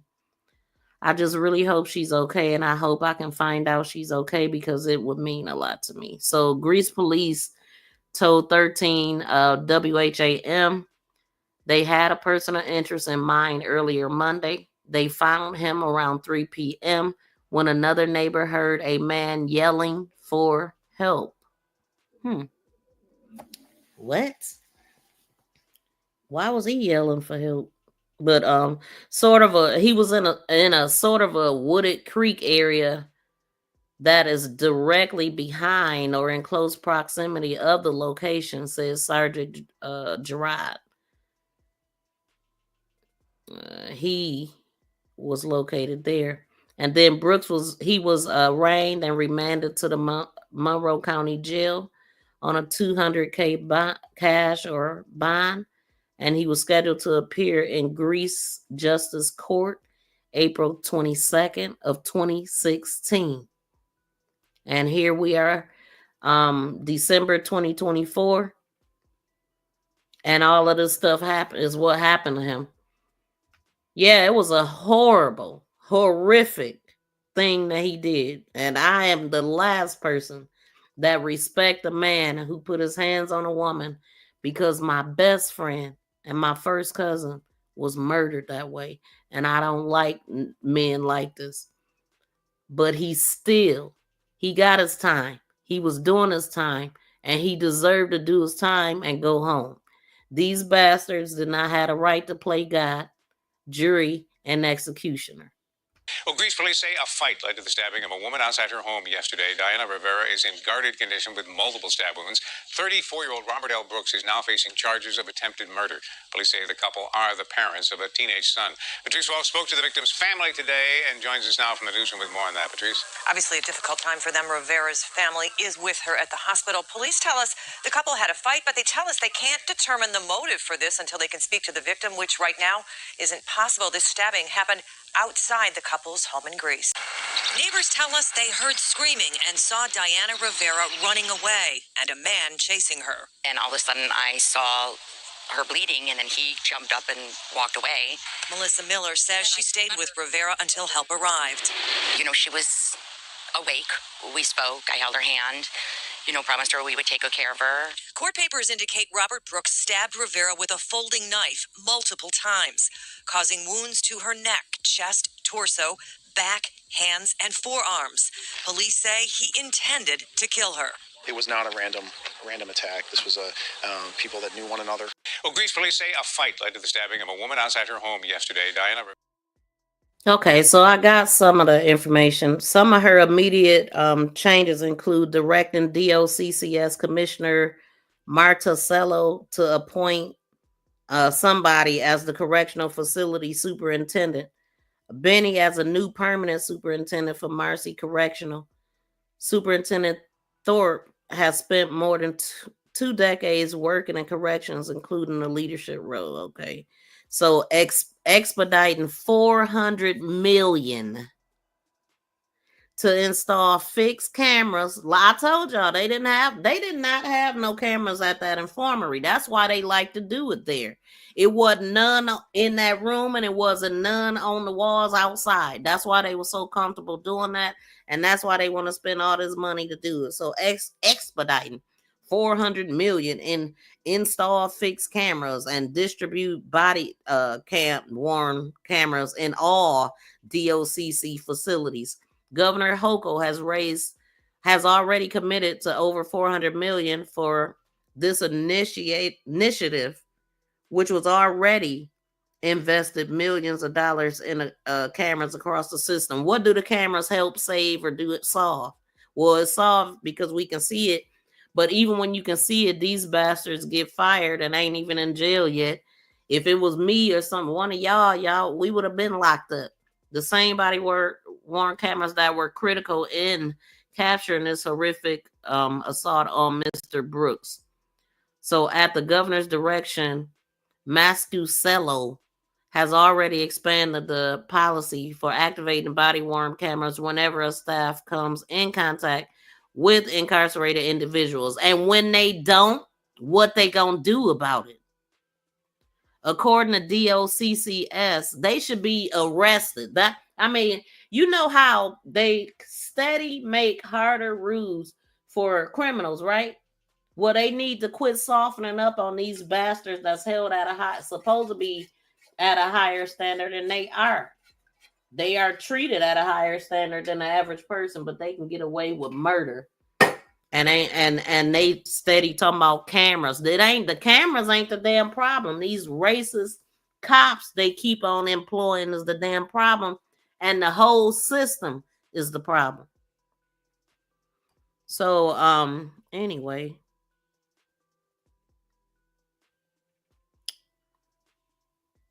directing DOCCS to engage an outside firm to conduct a review of the culture. Yeah, quit having cops investigate they damn self, okay? Expanding the DOCCS whistleblower hotline for more effectively facilitated anonymous tips from the DOCCS employee and contractors, as well as incarcerated individuals. Yeah, it should have been expanded. It should have been in place. Anyway, deploying 200 million to expand DOCCS partnership with the Correctional Association of New York, which is charged with visiting and examining the state's correctional facility under 100 S146 of New York Correction Law. These funds will allow Canning to expand their ability to provide independent monitoring and oversight to the prison in New York. Do anybody want to call in, give your opinion? I know it's early and all, but let me know. Anyway, launching a new partnership with Chicago Beyond to conduct a safety gap analysis within several facilities with the goal of deploying fresh expert eyes within the correctional facility to identify improvements and develop best practices. Best practices is to do your damn job and remain humane. And stop being racist bastards. Creating a new dedicated unit on the future of prison in New York State within a council and community. Anyway, man, hold on. The scope of work for the new exclusively dedicated units will be broad, including a strategy for creating a more healthy and safer environment of those who work and are incarcerated in our prison. A training and professional development of correction staff. Staffing needs. a major national crisis, the state of economies of prison towns, that will be impacted in the anyway. Get out of here. The projected population for the prisons over the next 20 years. Man, get out of here. Like, all of this is a bunch of hogwash. It is just going through the damn motions. That's it.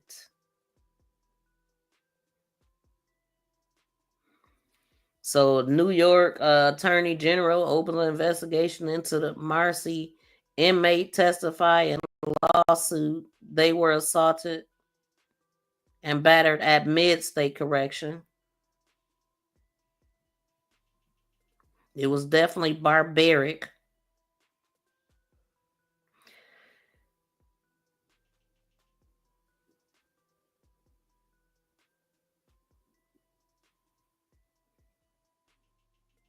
And then, man, like right before I came on here too, and there's some more stuff too. Man, I ain't about to read all this crap.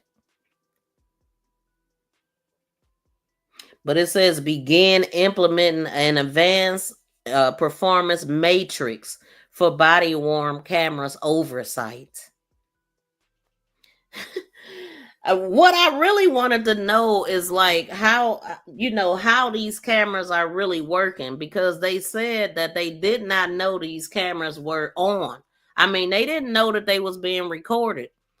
So they said something about they powered them on but didn't hit it for it to record, but it was recording anyway. And so I was very interested in knowing how exactly do they work. I mean, because I didn't even know about this. Out of all the body cam footage I've ever seen, I've only ever seen body cam footage the first few seconds, 30 seconds or whatever, that is muted and then the volume is on.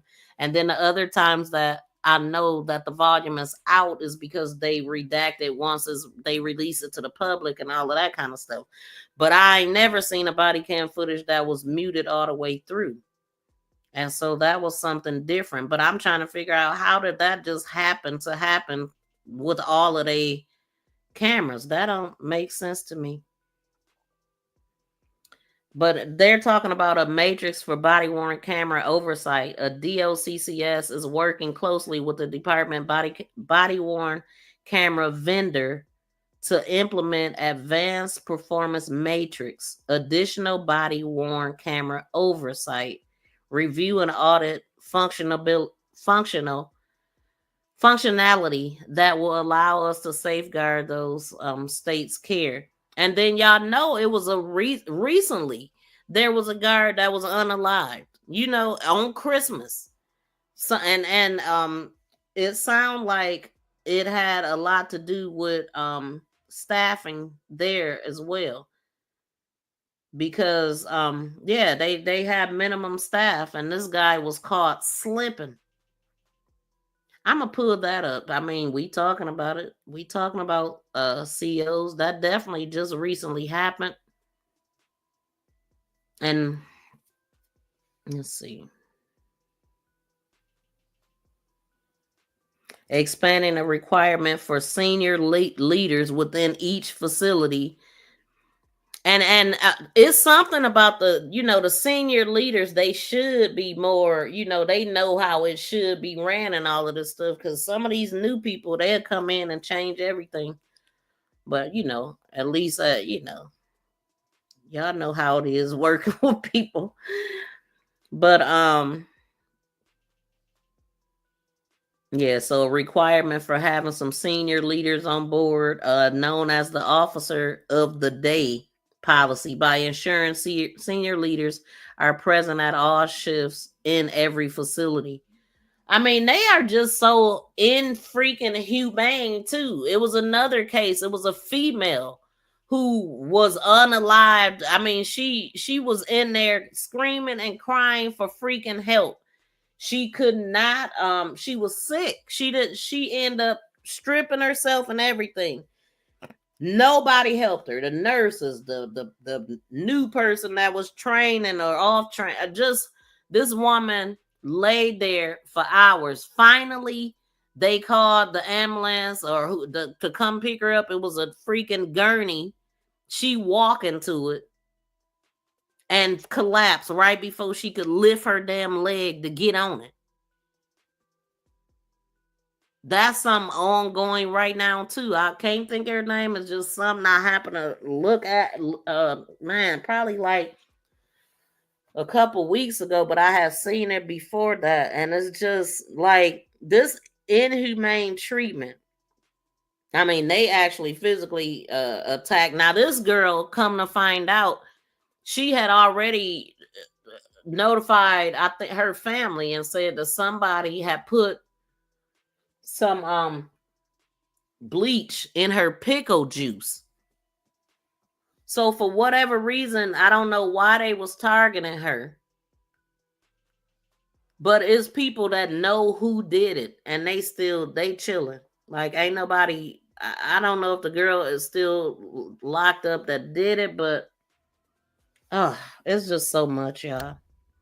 That's why, like I said, it's so upsetting because they already know that this stuff happens all the time. And they always want to present it like it's something new. Oh, we can't have this happening. That's the number from Miss V, sir. Oh, okay. Thank you. It's 210-1204. Shout out to Mouthpiece. Welcome in, y'all. Please smack the thumbs up if y'all haven't. And I've been on the flow. I'm just now looking at the chat, y'all. When I get like this, I just gotta flow. But thank y'all so much for being here. I hope y'all hitting the thumbs up and all of that. Yeah, they just beat that man in custody in Tennessee last year or 2 years ago. Man, it's countless stories. It really is. But the one that I want to pull up, and they need to RICO exactly. But they had never do that. Every racist unaliver by the FBI. Time how they do the rappers. Yep, they don't want to do that though. They want to continue to support these people, protect them at all costs. And I don't see it getting no better in January. I don't. Because they act like these people can't do no wrong. Well, we don't want to do, like, y'all are hiring a bunch of damn criminals. That's what y'all doing. A bunch of damn thugs. Oh, you can't do what I can do. They get in trouble for fighting. They want you to snitch on your people, but they sure don't snitch on theirs. They want you to do every damn thing they don't do. Make that make sense. Do what I say, not as I do. Like, what? You sitting up here making babies and doing, I mean, these people are just freaking disgusting. Period. I can't even find what I'm looking for. I'm so upset. But I definitely want to find that one. And then we're going to talk about, because we're going to talk about the shooting that happened and some idiot using a child as a shield. I think I heard this is so this was breaking news. 6 people were shot, a mother and a 12-year-old among the wounded. So it happened at 3544 White Plains Road in the Williams Bridge section of the Bronx. Like, New York is off the map. No arrests were made so far. And then there were people that witnessed it. So let me see. Give me a second, y'all. Please smack the thumbs up.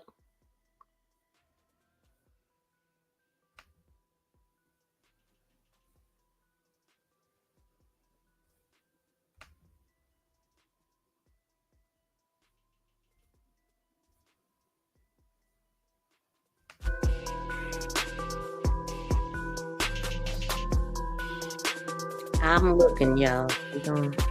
I'm about to pull up a video.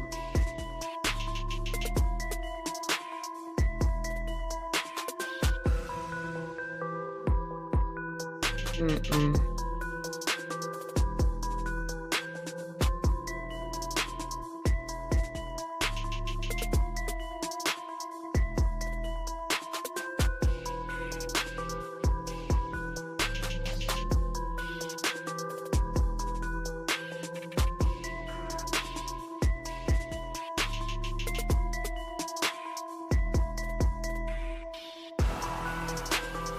Dang, it happened in Ohio.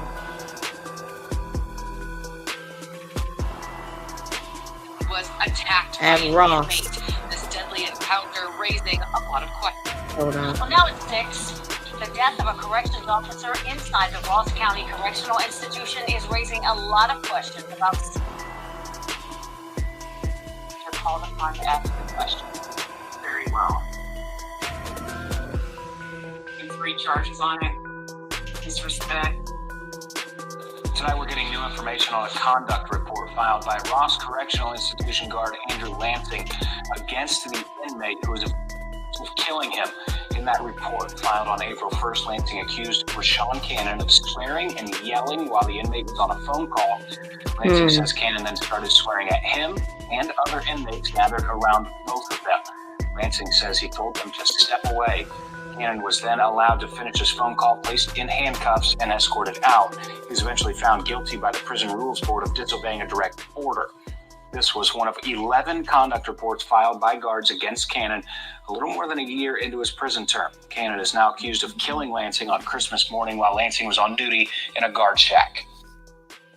Caught him slipping. It's once again, it's a systematic failure of understanding what happens in a prison. And if the people at the top haven't walked in the shoes of the rest of us, then it's outside their understanding to know. The Ohio Civil Service Employees Association President Chris Mabe demanding action and accountability, sending a letter to the governor Thursday calling for the DRC's director, Annette Chambers, the warden, and, quote, anyone in management directly responsible for oversight in Lansing's death be put on administrative leave. The sadness has turned into anger of the staff and feeling a lack of leadership. Mabe says Lansing's death was not an isolated incident, but a pattern. He says staff deaths due to COVID, including the recent death of another corrections officer at a firing range, all boils down to what he calls mismanagement. Back in April, Mabe says Lansing had documented interactions with the inmate accused of killing him, Rashawn Cannon. A conduct report was written by Officer Lansing against this inmate. It was written concerning threats and disobedience of direct order and disrespect and not paying attention and heeding the warning signs. These things happen. These avoidable tragedies happen.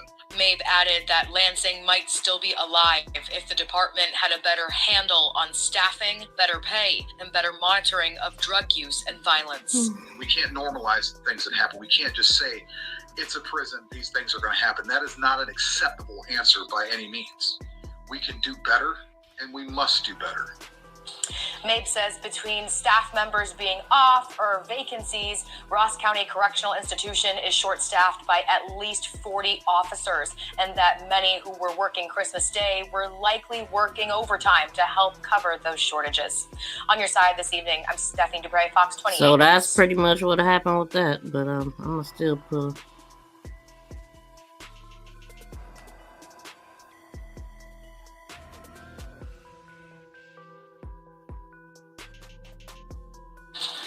Developing tonight, the director of Ohio Prisons is speaking for the first time since an inmate was accused of killing a guard on Christmas Day.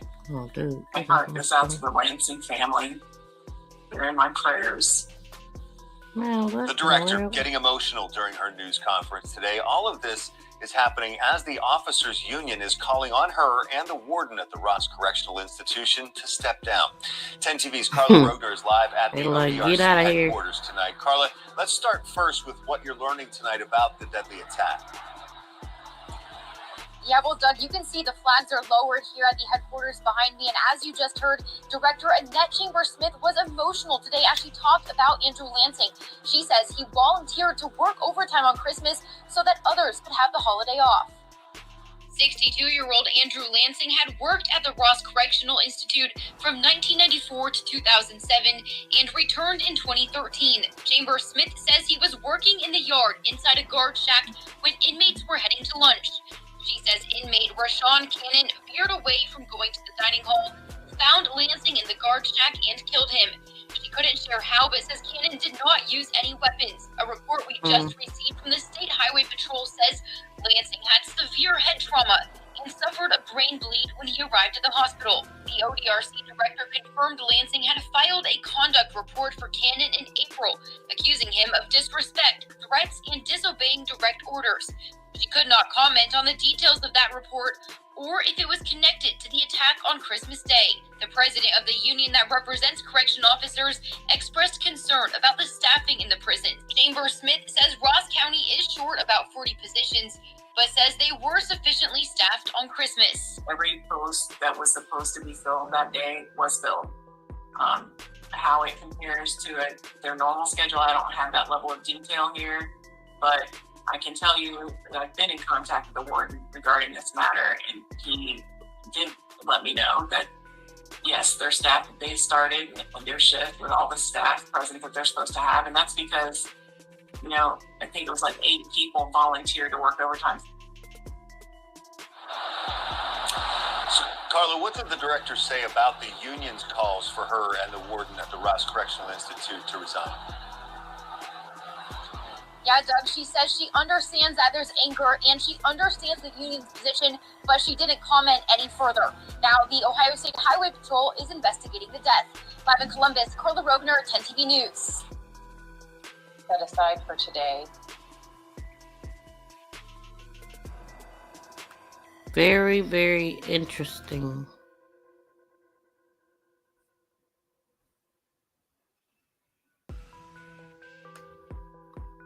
Now you'll see the difference. They got press conferences. They talking about this. We need y'all to do a press conference about this one. They don't want to do it though. I'll have to pull it up now. Dude.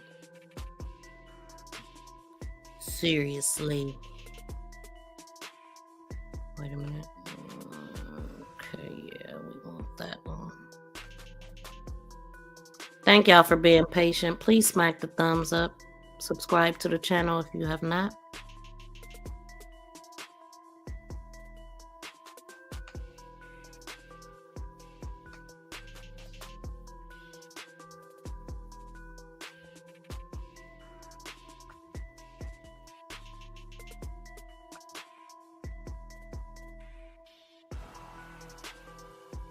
Tonight we're getting new information on a conduct report filed by Ross Correctional Institution guard Andrew Lansing against the inmate who was accused of killing him. In that report filed on April 1st, Lansing accused Rashawn Cannon of swearing and yelling while the inmate was on a phone call. Lansing says Cannon then started swearing at him and other inmates.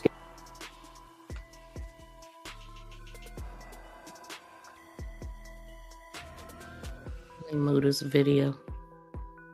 They having fun, boy. That's what they live for. Piece of shit. They couldn't take half of that damn beating they gave that man. Tonight we're getting new information on a conduct report filed by Ross Correctional Institution guard Andrew Lansing against the inmate who was accused of killing him. In that report filed on April 1st, Lansing accused Rashawn Cannon of swearing and yelling while the inmate was on a phone call. Lansing says Cannon then started swearing at him and other inmates gathered around both of them. Lansing says he told them to step away. Cannon was then allowed to finish his phone call, placed in handcuffs, and escorted out. He was eventually found guilty by the Prison Rules Board of disobeying a direct order. This was one of 11 conduct reports filed by guards against Cannon a little more than a year into his prison term. Cannon is now accused of killing Lansing on Christmas morning while Lansing was on duty in a guard shack. It's once again, it's a systematic failure of understanding what happened. It sounded like he had an issue with this guard. I don't know if he felt like this guard targeted him for whatever reason, but that's what it sounded like. It was some reports written on him, and he caught that guard by himself in that little thing on lunch or whatever, and he veered away and did what he did. So I'm gonna let that play. And I'm gonna look at the chat. I don't know what's going on in the chats. Happens in a prison, and if the people at the top haven't walked in the shoes of the rest of us, then it's outside their understanding to know. The Ohio Civil Service Employees Association President Chris Mabe demanding action and accountability, sending a letter to the governor Thursday calling for the DRC's director, Annette Chambers, the warden, and, quote, anyone in management directly responsible for oversight in Lansing's death be put on administrative leave. The sadness has turned into anger of the staff and feeling a lack of leadership. Mabe says Lansing's death was not an isolated incident, but a pattern. He says staff deaths due to Happy New COVID, Year's Eve. including the recent death of Welcome another in. corrections officer at a firing range, all boils down to what he calls mismanagement. Back in April, Mabe says Lansing had documented interactions with the inmate accused of killing him, Rayshawn Cannon. A conduct report was written by Officer Lansing against this inmate. It was. Hold on, y'all, hold on. Let me do this right quick. Well, okay. So obviously we're not talking about Robert Brooks here, but I'm also trying to see what y'all talking about in the chat. Do I have anybody? Sorry to hear that, Emma. No, it's shocking. I was conscious years ago in UK police cells. Wow. If anybody want to call in, let me put the number up. It's right here. All you got to do is state your name and where you're calling from if you want to call in and give your opinion about what you're hearing here. So we are talking about Robert Brooks, but I just veered off to talk about the correction officer that was unalived in Ohio at Ross Correctional Facility. And this is developing right now. I mean, he probably been laid to rest by now, but it's in the news. Well, now at 6, the death of a corrections officer inside the Ross County Correctional Institution is raising a lot of questions. Okay, let me just there's the number. I got the phone in my hand. If somebody want to call in now.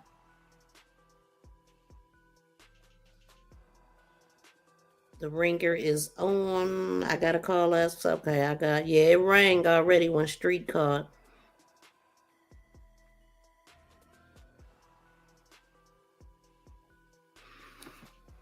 Because it is very hard for me to report, read what I'm reading and read the chat. Wow. So a couple of people got my cousin died in, oh my God, really? So sorry to hear that. Randy. To accept, press 1. To send a voicemail, press 2. Randy, can you turn off your background? Can you turn off your background?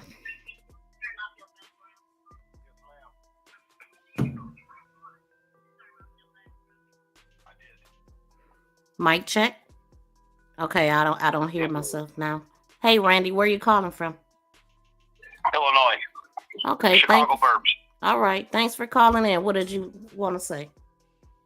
A couple points. One, on the body cameras. Body cameras are always recording. However, the audio does not kick on unless they press the button to activate it, and then it only loops back 30 seconds to 1 minute, and then you might be able to get that audio. But the camera's always recording regardless. So it's always recording as long as it's powered Just on. not the audio, which I think is a bunch of horse shit, because if the video works, why wouldn't the audio work? It should all work. Yeah, really. I mean, So that's an issue. I'm sorry. no, go ahead. Go ahead. That's an issue in of itself, because you're still that means that there's some sort of what I want to say, a lever that you can omit things if you want to. It leads for corruption.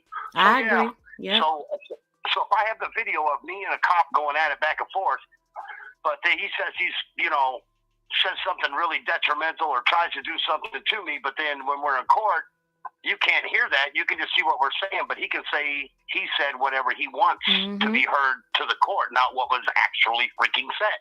Yep. And I agree with you because I don't agree with the 30-second delay either. Like, it was a case I was covering, Jasmine Tucker, and they fired on this man before the audio even came through. But like I said, this is the first one that I've seen like this. So basically what they said is that they powered it on, but they didn't hit record. And so it was on standby recording with no audio. Right. And then they said something about it can go back 4 hours. And did you hear that part too? Something about it can go back 4 hours? I believe it's 30 seconds to 1 minute. That's all the things I've got. I follow a couple of people here that are former cops or are cops that have like YT channels. You know what I'm saying? I won't mention them to take away from your programming. Yeah, I have no like it, so I don't want to do nothing like that. But there are some good ones out here, and they tell it like it is. Yeah, they really do. And what we just had out here, right near where I'm at, I currently am in LaSalle County. Oh, really? And they just beat that poor black lady who was a Marine while she was in custody in their jail. That was right before COVID or between COVID and now. Really? See, I've been covering a case for years in LaSalle. You talking about where Jelani Day? You ever heard of Jelani Day? Is this I don't remember the lady's name, but she was a black lady. She was supposedly taken in for DUI or some stupid shit like that, but she wasn't drunk, and they came in, they just beat on this bitch. Sir, you just lost me with that one. Goodbye. What the hell? What are we doing here? What are we doing here? I don't even talk like that on my channel. I mean, I don't know them. I always gotta take calls with caution. I guess I didn't give them no rules, but anybody that called, don't say a damn cuss word, period. Damn and hell to me is not cuss words, but all of them big words, and then you gonna call this victim a B? Boy, gone. That's crazy. That's doing way too much, sir. Yeah, exactly. They always show their color. Like, come on, man. Come on. Anyway, let me hit damn play so I can refocus. Let me take this damn number down. Anyway. Of understanding what happens in a prison. And if the people at the top haven't walked in the shoes of the rest of us, then it's outside their understanding to know. The Ohio Civil Service Employees Association President Chris Mabe demanding action and accountability, sending a letter to the governor Thursday calling for the DRC's director, Annette Chambers, the warden, and, quote, anyone in management directly responsible for oversight in Lansing's death be put on administrative leave. The sadness has turned into anger of the staff and feeling a lack of leadership. Mabe says Lansing's death was not an isolated incident, but a pattern. He says staff deaths due to COVID, including the recent death of another corrections officer at a firing range, all boils down to what he calls mismanagement. Back in April, Mabe says Lansing had documented interactions with the inmate accused of killing him, Rayshawn Cannon. A conduct report was written by Officer Lansing against this inmate. It was written concerning threats and disobedience of a direct order and disrespect and not paying attention and heeding the warning signs. These things happen. These avoidable tragedies happen. Mabe added that Lansing might still be alive if the department had a better handle on staffing, better pay, and better monitoring of drug use and violence. We can't normalize the things that happen. We can't just say, it's a prison, these things are going to happen. That is not an acceptable answer by any means. We can do better, and we must do better. Mabe says between staff members being off or vacancies, Ross County Correctional Institution is short-staffed by at least 40 officers, Hey, I'm gonna and go that to many who were see what working this Christmas lady Day say. were likely working overtime to help cover I don't those know shortages. there. On your side this evening, I'm Stephanie Dupre, Fox 28 News. Let's see what this lady got to say. I think this is the one coming up. Yeah.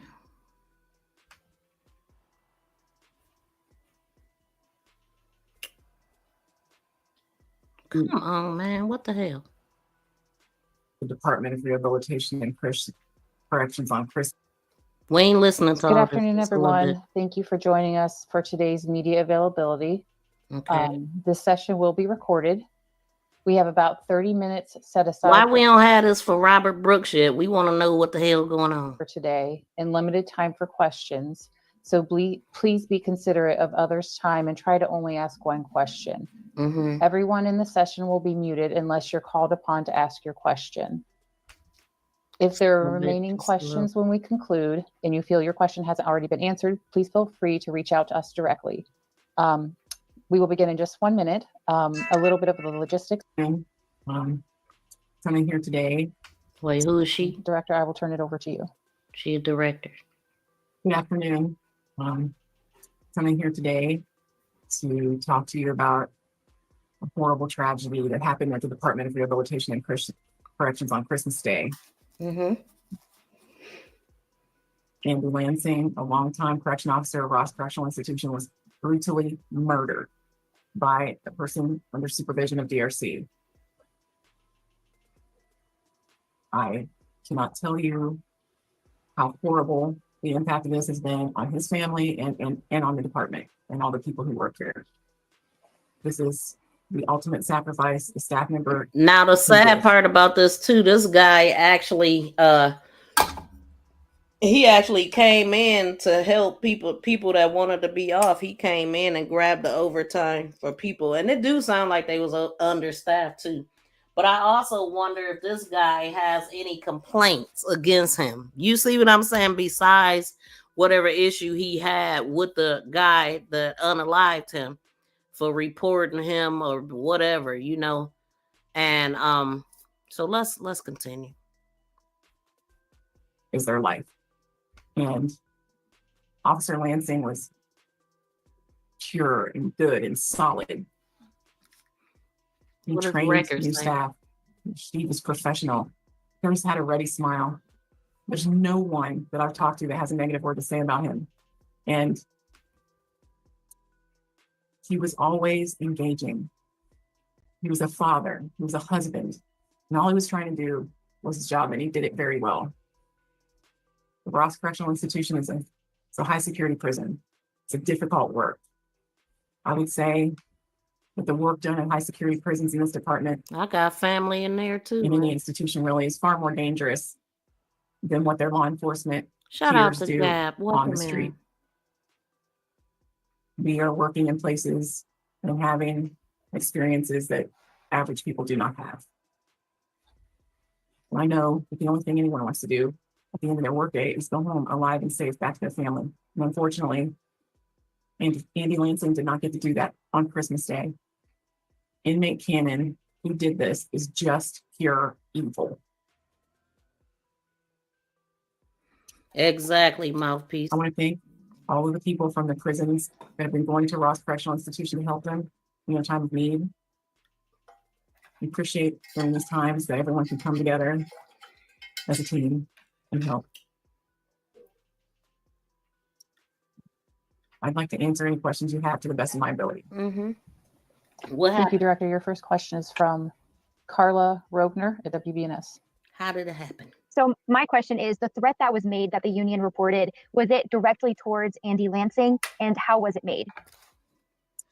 So Andy Lansing did write a conduct report, which is a notice of bad behavior on inmate Cannon in April. And it had, I think, 3 charges on it: disrespect, threats, and disobedience of direct order. He was found guilty of 2 of those, not all of them. And at this point, I don't have any more details than that, but I can tell you we are pulling together the entire history of Cannon's conduct reports for this incarceration and making them available to those who may request, and they should be available as early as, I'm hoping, Monday. Thank you, Director. Your next question is from Lisa Rontola. Yes, Rontla, thank you from WSYX. Thank you for the time, Director Chambers-Smith. I do have a question. We did receive reports from the Ross County Sheriff's Office from the responding officers who went to the yard on Christmas Day. They had indicated that Corrections Officer Lansing was guarding or was in the guard shack by himself. Can you please explain what the guard shack is, and should it be manned solo? And if not, why was it manned solo Christmas Day? So, first of all, on Christmas Day, each position in that prison that was assigned to a correction officer had a correction officer in it. Andy Lansing elected to work voluntary overtime so that other people could have Christmas off. That's what he was doing there. He was in the shack, as you said, and that is a small structure in the middle of the yard, really. It's not a regular building, and it's not connected to or inside of anything. So we're literally talking about a place for shelter and to make log notes and store your lunch. It's not a building, so to speak. It's a comfort space to get out of the weather and to document and store your things. So it's a small structure, and it's in the middle of the yard. So I hope that answers your question. Thank you, Director. A follow-up, should that be locked? It's not a control center. It's a place where an officer could go in out of the rain, could eat their lunch, could document in their log. It's not a locked structure that's supposed to be locked. Thank you, Director. Your next question is from Anna Hoffman with NBC4. Hey, Director, thank you so much for taking the time today.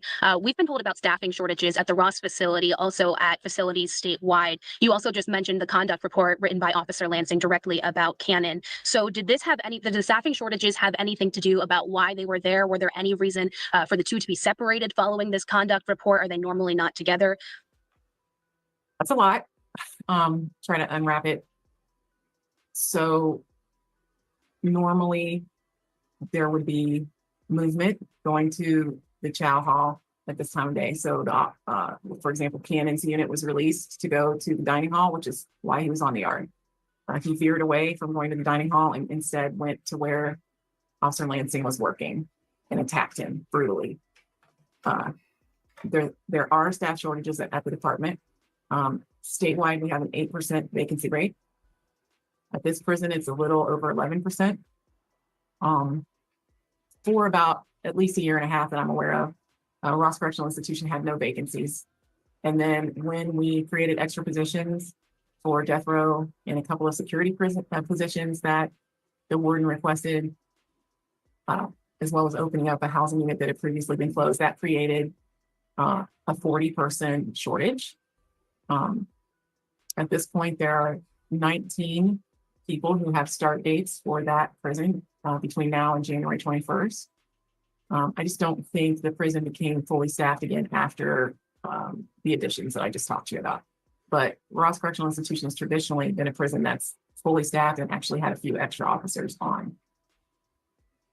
A follow-up to that, could this attack have been in retaliation to that conduct report in April? The Highway Patrol is conducting an investigation, and I think we'll get that type of information from their investigation. So they're not finished with it at this point. Thank you, Director. Your next question is from Monica Sager with Newsweek. Hi, Director. Thank you very much. I was wondering if you could share more about statistics within the facility on how often attacks like this have happened in the past, if anything in the future is going to be taken to make more supervisions, things of that sort. I don't have all of their statistics memorized, but as I said to you, it's a level 3 prison. So certainly there haven't been any other murders of staff, but there have been assaults and there has been other activities inside that prison that you would kind of see at that security level. It's a very dangerous work that's being done there. I'm sorry, you asked another part of the question. I don't remember. Oh, no worries. That second part was, will there be any additional precautions then taken in the future to to amplify the security or anything of that sort to prevent things like this in the future? Well, of course, anything that we find that can be done to make things better will be done. That's no doubt about that. But at this point, I think what we want to make sure is that everyone who's there is trained and they have all the tools that they need.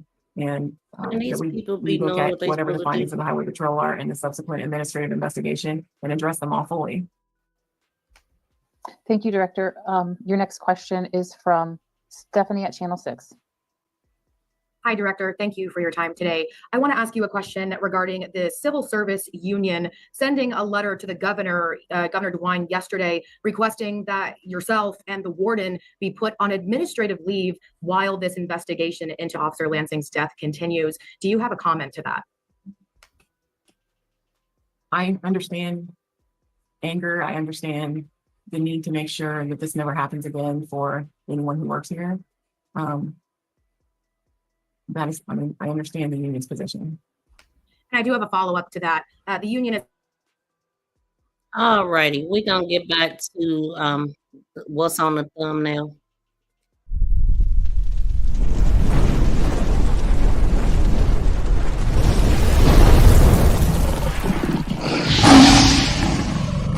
Please subscribe and press that notification bell and thumbs up. Please subscribe. Thank you for sharing me. Thank you for sharing me. Thank you for sharing me. For sharing me. For sharing me. For sharing me. Thank you for so much. Okay, so I went and looked at a couple of the what I want to call them, reviews at Marcy, just to see what people are saying, if they're saying anything. And I'll just want to read after I turn this video out of my ear off. Okay. So somebody wrote that and this was written December 14th, 2021. Difficult environments to work in, constant mandatory overtime, minimal staffing, even dangerous levels on LEs and weekends and holidays. So this is okay. The lady that was just talking was talking about a recent unalived CO at Ross Correctional in Ohio. And now we're back on Robert Brooks, and this is talking about Marcy, the facility that Brooks was unalived in. But it's similar to what we just heard this lady saying about staffing. Well, actually, she was trying to make it seem like it was cool, but it sounded like they had little staffing. That's what I believe. So constant mandatory overtime, minimum staffing, even a dangerous level on weekends and holidays. Almost impossible to get requested time off. And so all of this stuff you listen to that, this is stuff that will piss them off and have them retaliate against workers because they dealing with all of this stuff. So keep that in mind as I'm reading. Supervisors that prefer to complain about how hard staffing is, yet never helps, come in late and rarely puts in a full day. See, this is what I'm talking about. Do what I say. Do what as I say, not as I do. Like, I'm going to sit here and eat donuts all day while y'all do all the work. Poor training. Oh, I don't doubt that. I don't doubt if they have no damn training. Especially, it says poor training, especially when having to deal with prisoners in dangerous situations. Nurses themselves are a good bunch, and most work together. Well, the bastards we seen ain't a good bunch. Correction officers are nasty and rude, especially to new employees. I heard a New York detective say that they've been there hundreds of times and the staff ain't nice to them. They treat them like crap. So just imagine if you had to be locked up with them. So then they said I would never refer anyone to work there. And with new laws giving prisoners more freedom, not being handcuffed in dangerous situations, maximum security prisoners, etc., the very real possibility of getting injured on the job is very real. Hell, they more worried about the guards than the dang. You know what I'm saying? The prisoners worried about the guards. So not a good place to work, and a lot of agencies don't prepare you for the actual job, nor do they protect you once you're in. The pros: pay, benefits is working for the state and not agency. The benefit is working for the state and not an agency. The cons, as stated above, too many to mention. Man, I would never. Like, I remember I was thinking about moving to Arizona, and my brother actually was working at a prison at the time as a nurse, and he told me that he could get me a job in prison. I said, bro, I am not. I ain't made for no prison, sir. Because I know that in Ohio, it was a guard female that was unalived, RAP'd and everything. Brutal, brutal. Like, so I know that it's obviously it's prison. There's some dangerous people in there. But, okay, so the guards do stuff like what they did with Robert. You think they ain't paying other prisoners to do their dirty work? You think that don't go down? They allow all of this stuff to happen. And the other prisoners hear all the screaming and for help and all of that kind of stuff. These people is traumatized in there, and a lot of them don't even talk about it. Somebody wrote September 27, 2019, that the work environment varied from day to day. Some days were chaotic while others were calm. The one common factor was that each day you left believing that you had someone, you had helped someone or gave someone comfort. Yeah. They ain't looking to get nobody no damn comfort. They want you to feel as uncomfortable as possible. That's what their mission seems to be. Just disgusting piece of craps is what they are. It was something else. Let me see. It's a lot of stuff I was looking at. Somebody said, now this is not a review, but just somebody on social media said, what's crazier is the body cam wasn't rolling, maybe on purpose. No, they don't know. No, we ain't reading that because we know what you explained. So even if the victim was a violent or innocent prisoner, the CO actions display a lack of care regardless of the circumstances. All they see is another prisoner they could abuse and murder without plausible cause. The status of the victim doesn't change the fact of what they did. I mean, they unalived them. What makes them any damn better? Oh, as a CO, you can unalive somebody and get away with it, but everybody else go to jail. Like, get the hell out of here. Okay, and then I never did finish reading the governor's crap that she had to say, and I still want to hear what the late and yeah, that's what I gotta play. I'm not gonna put it on the screen, but we gonna listen to it because I didn't hear it yet, and I want to know. It was like a video before the the DA, I think Letitia or somebody. But anyway, the governor wrote, and the governor visited the prison too, but I couldn't find the article that I was looking for, but I did read some of the things that's supposed to immediately change because of this. So the statement from Governor Kathy Hochul following the release of the body cam footage in the unaliving of Robert Brooks.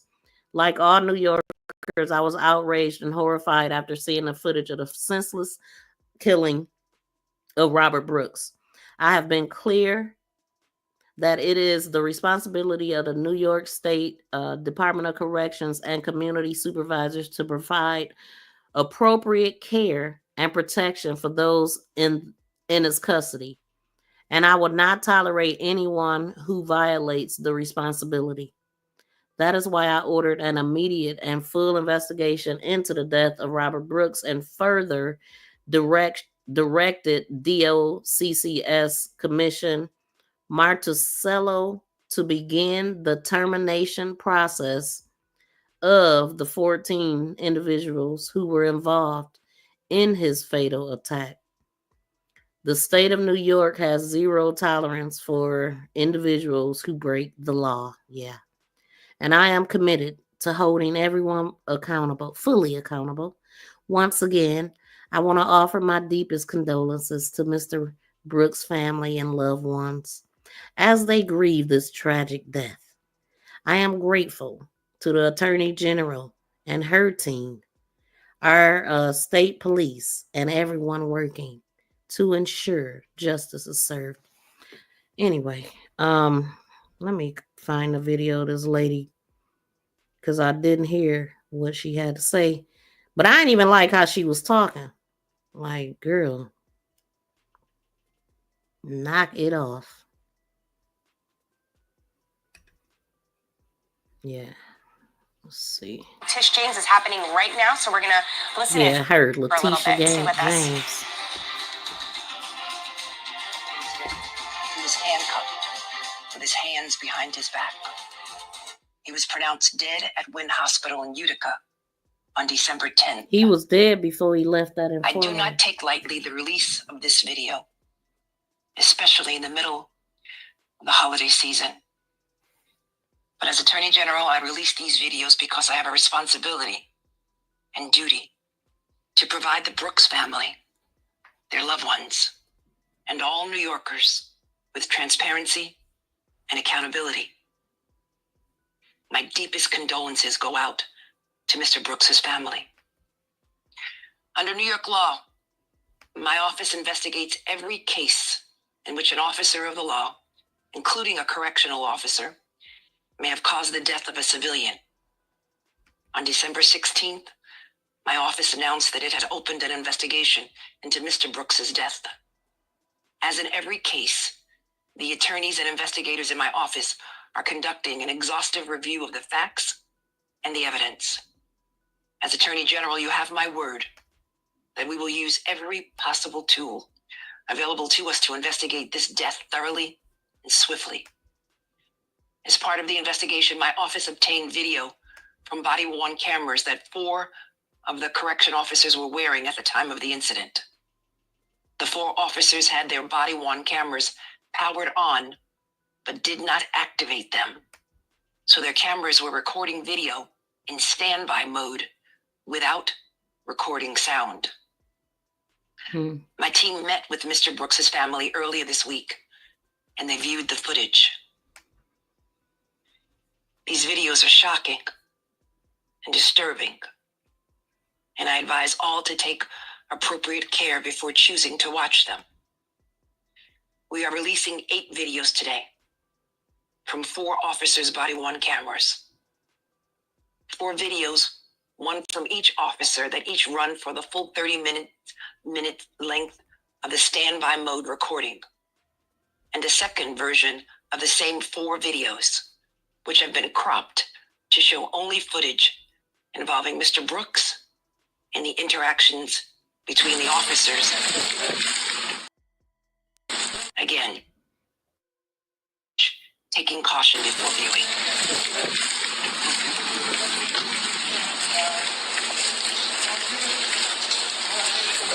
Like my dad to rest.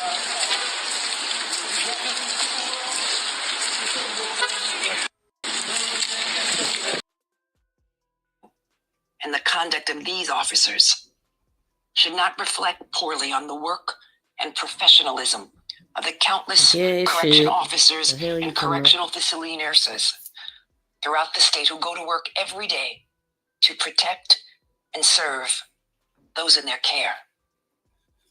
And now we will play the 4 cropped videos I mentioned earlier.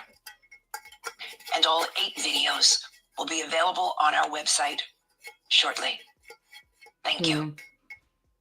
Yeah, so I haven't gone on the website to look. I don't even want to watch the video. But yeah, so that's what we talking about here. That is what we talking about here. Let me get to some more stuff. And then pretty much I told y'all about the shooting that's going on. So I'm gonna get to that in a minute. But I'm looking at some other things right quick.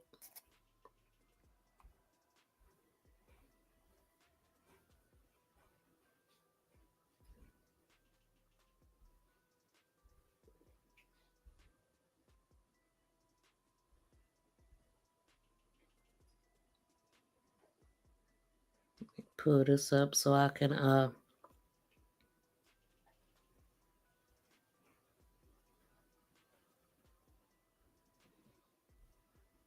One, two, three, four, five, six, seven, eight, 9, 10, 11. 9, 10, 11.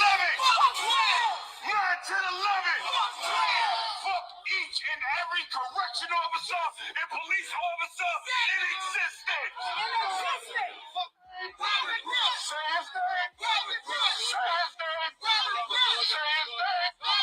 Somebody playing with us. They just let a white boy get away with choking somebody to death. 3 weeks later, they beat somebody to death on camera. They talking about Daniel Penny and Jordan Neely with that one. On camera. Now, I want to say something that might take a little bit of quiet, because I want to make it make sense to y'all. As American citizens, we shall not be deprived of life, liberty, or property without due process. That's right. There was no due process for Robert Brooks. That's right. That's why the Federal Bureau of Investigation needs to arrest these cops immediately. All street, full street, all street, full street, all street, full street, all street, full street, all street. Say his name, Robert Brooks. Say his name, Robert Brooks. Say his name, Robert Brooks. Say his name, Robert Brooks. Luigi shot somebody on camera. They took his picture. There was a manhunt and arrest. Well, when it's a black person killed, the system doesn't work for us.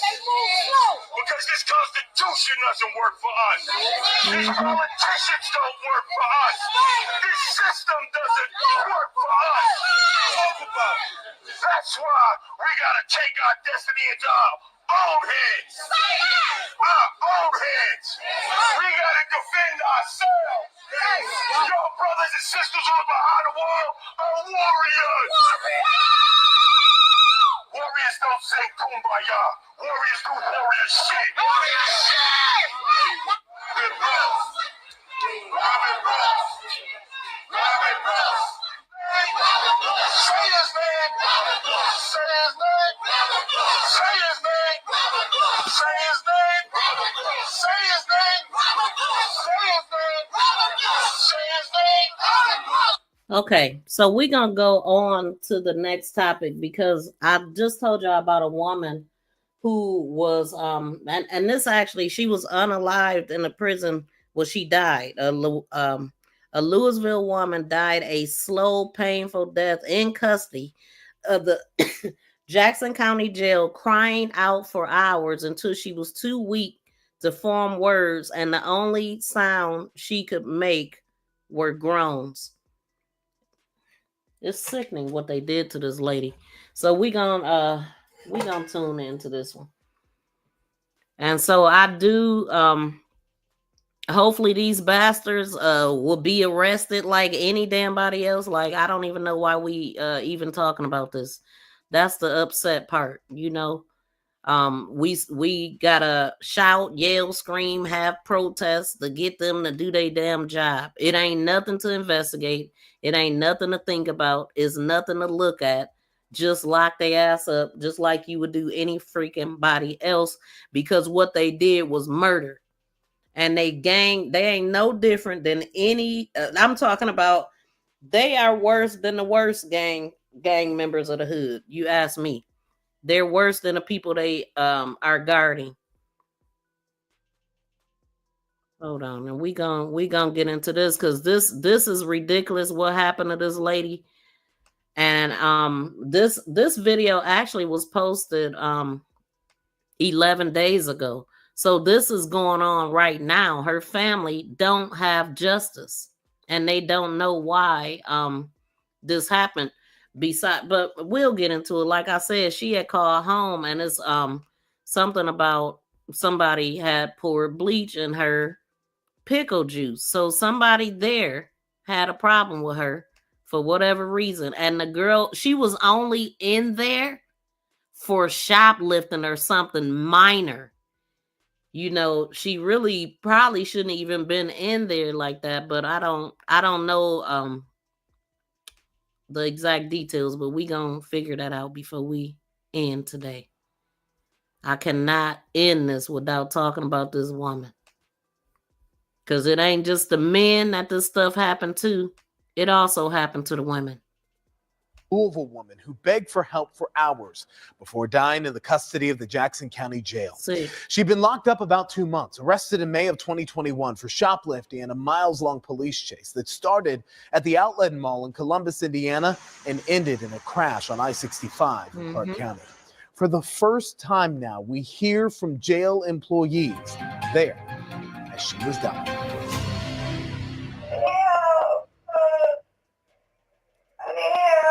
You can hear the desperation in the voice of Tanisha Chappelle. She'd been making calls like this for 13 hours, locked up in the Jackson County Jail. And 8 hours after this one, she was dead. There is no peace. There's no making comfort with this. This 23-year-old mother from Louisville, Hours of her begging and pleading, died a slow, painful death. I knowingly did nothing and allowed someone to die. Crying out to people who we now know I don't think she was sick. didn't believe her. You don't know if they were faking it. Or refused to listen until it was too late. What goes through your head and your heart when you see how your daughter was treated? that they were evil. Chappelle's death in July of 2021 brought protests and national headlines. 3 years later, I'm confused on what really happened to her. I have my theories, but it's like living under the weight of no resolution. Yes.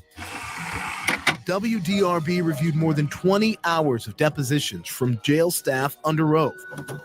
And the 800-page Indiana State Police investigation previously withheld. This is Chappelle's story, like it's never been told.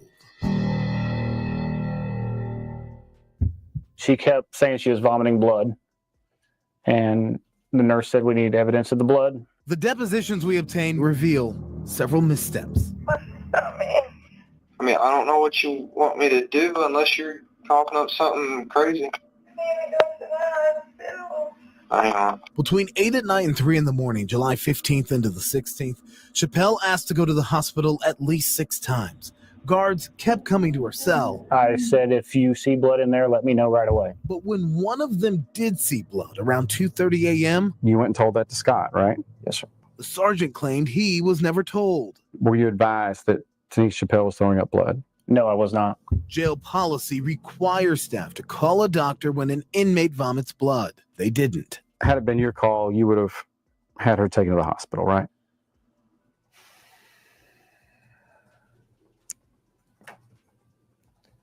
Yeah. Instead, I spoke to the sergeant. He said that the nurse will see you in the morning. Jail nurse Ed Rattan checked on Chappelle a little before 9 a.m. on July 16th, the day she died. Records show he took vitals and offered her Tylenol, saying she'd have a full medical visit in the afternoon. She told me that morning that she had sickle cell and ulcers, yes. 30 minutes later, she's back on the talk box. I wasn't sure what exactly to do about it since I hadn't received any training yet. Another misstep. Guard Raya Smith admits Alrighty. she never told the nurse or supervisors about that call. So why did you ignore her there? I'm not 100% sure why. None of them.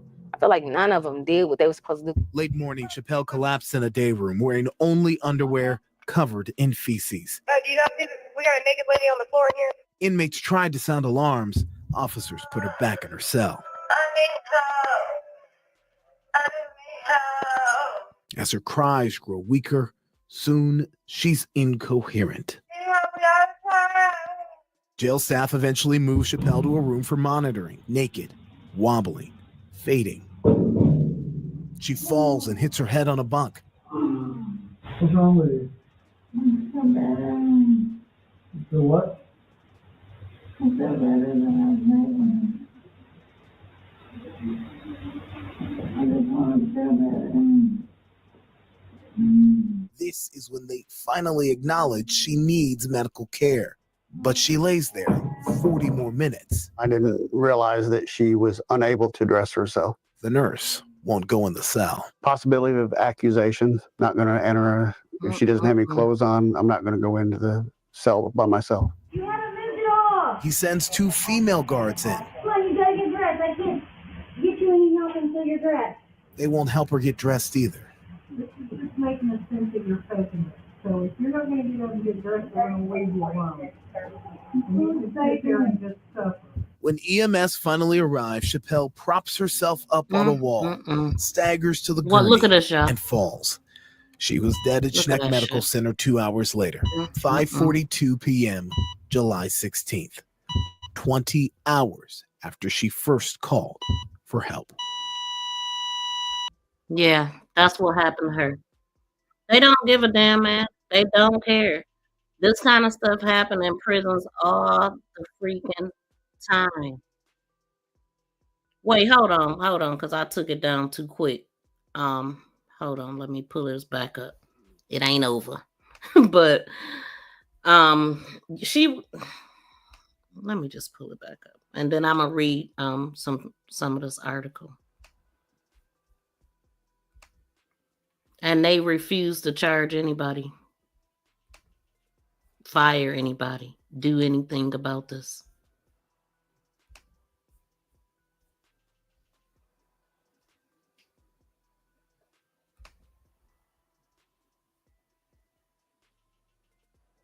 Dude, did I just do that?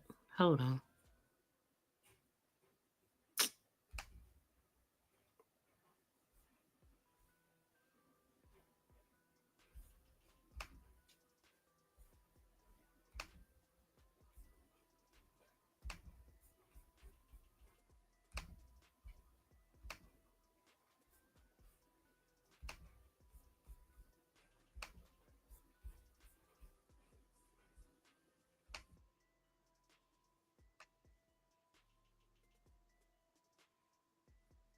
Liquid in her stomach. Lab tests couldn't confirm it. They treated her like she wasn't a human. The other theory came from the ER doctor who treated liquid in her stomach. Lockup, she was poisoned. The theories on what killed Tanisha Chappelle. The medical examiner ruled it probable toxicity with a manner undetermined. Rumors in lockup, she was poisoned. The medical examiner found a green liquid in her stomach. Lab tests couldn't confirm it. They treated her like she wasn't a human. The other theory came from the ER doctor who treated Chappelle, that she died of a prolonged sickle cell crisis. It would have been different if I'd known her medical history. Jail staff say they didn't know about her pre-existing conditions. They didn't do the required medical question. Look, it don't matter if he knew her damn. Who is he? A damn doctor? It would have been different if I knew her medical history. Like you should have just listened to the girl when she said she wasn't feeling well, and she was showing it. She all in there hitting her head on steel and all of this kind of stuff. And nobody has been charged for anything. This is what they do and get away with it. Errors when she was originally booked. A third theory emerged in court records from the medical experts hired by Chappelle's family and the county, agreeing she died from sepsis due to an infection. While doctors disagree about what caused Tanisha Chappelle's death, the family, just the fact that nobody helped her for hours. They're suing, claiming the jail denied Chappelle her constitutional rights to medical care. Yeah, they Jail's did. medical experts said no physician could be certain earlier care would have prevented Chappelle's death. But this year, the county's attempts to get the case completely dismissed failed, clearing the way for trial. Nobody could be sure if earlier care would have prevented it. Of course it would have, idiot. That's what they be irritating my soul with stuff like that. Like they unalive Jordan Neely or George Floyd. Oh, he had something in his system that may have taken him down. Oh, he had high blood pressure. When we sitting up here watching this bastard do what he did. But they gonna tell us not to believe our lying eyes. So annoying. Very, very angry. But paying for Chappelle's death is not just about dollars and cents. They want criminal charges. No answers with no justice, like, is the worst feeling ever. For the feds to step in to give Tanisha Chappelle the help she didn't get behind bars. There are serious problems at that jail, and if things don't change, more lives will be lost. And so with that being said, what they doing about it there? Why everybody want to act like they damn surprised every time something go down? Oh, what we do not allow this, and ain't no breaking of the laws and all this. So the family said the report is unbelievable and they omitted critical evidence. For an example, multiple witnesses have identified that Tanisha was poisoned and what poisoned her. Its statement said the prosecution conveniently elected to keep this out of the report. Okay, that's what they did. So evidence establishes that well before an ambulance was called. Wow. For Tanisha, at 3:15 p.m. on July 16th, a jailer had determined that Tanisha needed to go to the hospital, yet she was not taken. This is not in the report. Members of the jail lied to investigators about which chemical agents were present within the jail when Tanisha was poisoned, causing investigators to be unaware that certain cleaners were there when Tanisha died. So the statement then described inmates who wanted to harm Tanisha, saying she was repeatedly called racist slurs and had nooses placed in her cell. Okay? So they didn't consider any of this information. A local prosecutor who worked side by side with these law enforcement officials stepped in and protected them, the family said. It's a messed up system. The family previously filed a lawsuit over Chappelle's death. It names Meyer, the Jackson County Sheriff, as well as Jail Commander Chris Everhart, and seven jail workers as defendants. Yeah. So that's what's going on, man. I didn't even realize I was live for freaking 3 hours. God, time flies. So this case got me hot because no CO has the right to determine who's faking it or not. Even a nurse. If inmates is faking it, they would know when they get them to the medical professionals. Exactly. Too many of these idiots. Oh, I thought he was faking. I thought he could breathe. They sitting up there telling you they can't breathe, but you telling them as long as your chest is moving, you can breathe. Oh my God. Come on. They hire, the people they hire get dumber and dumber every time. I'm telling you. It's like it's a requirement at this point. Shout out to all of my moderators in the building. And thank y'all for being here. I'm kind of glancing over it. Shout out to Jay Glover, Gab. Shoot, who else? Latasha Turk. I missed a lot of y'all. My bad. I'm seeing y'all at the end. White cropped. It sounds crazy. Exactly. When the majority of law enforcement are the biggest criminals themselves. That's what I'm saying. They need to change places. You got some of the toughest criminals in there probably scared of them.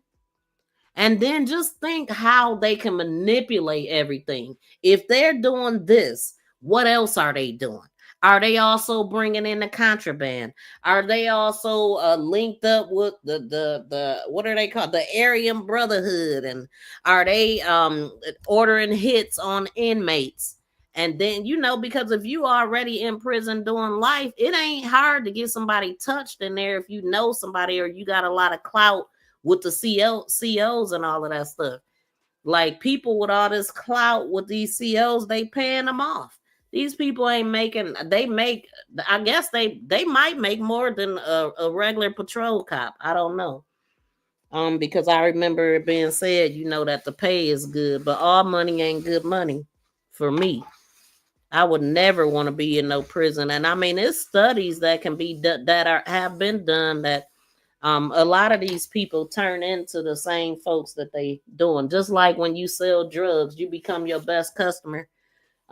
Yeah, because you're touching, it's getting all into your pores and all of that stuff, and karma and whatever else attached to it. But anyway, it was really hard for me to report this, but I'm glad I did. Now I can breathe. No, but we gonna keep following it. It's just the initial thing to see what happens behind this. I mean, something tells me that it's just gonna be just the usual. You know, everybody makes some noise at first, it goes away, and then it comes back with another body when they do it again. And let me see, what did they determine as its cause of death? I did hear something about asphyxiation. Obviously, it was the bastards that had they neck or hands, both of them. One guy had the back of the neck, another one had the front of the neck. I mean, they taking turns. It's like they were Siamese twins. I mean, and just he wasn't a big guy anyway, and even if he was, his hands was behind his back. So, what was the cause of death? Boy, they sure did keep this quiet for a long time to me. This happened on the 9th.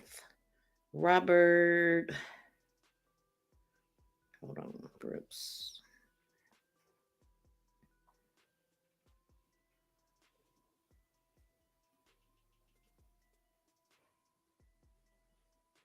FBI is reviewing the prison. Yeah, what's gonna come of it? New York correction officers. Yeah, we know. What we know. What do y'all know? Let's see.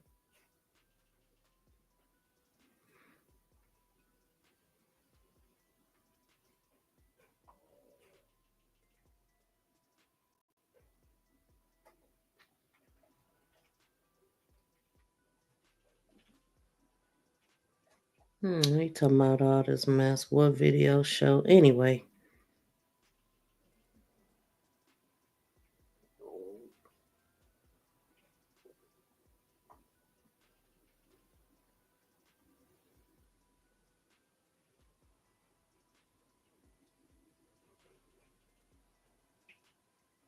And what was that they was trying to stuff in his mouth? Was it gauze or was it his sock? Maybe it was his sock. They already took his shoe off, and they probably, I don't know. That very well could have been the sock that they were sitting up here doing that to. So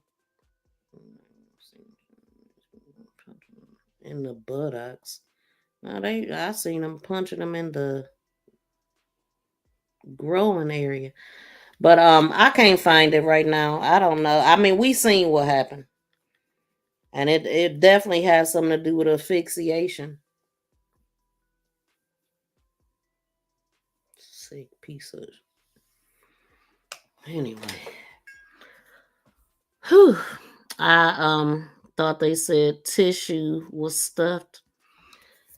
Let me see. I got a picture of it when they were doing it, right? It was like it was smaller, but then it appeared long when he like moved. And then somebody said that he may have bitten one of those guys too that was stuffing that thing in his mouth as he should. Then the dude, I don't know if he bit him or not. I didn't see it, but I heard somebody else say it. But right here, that very well could have been a sock, because they took his socks and shoes off.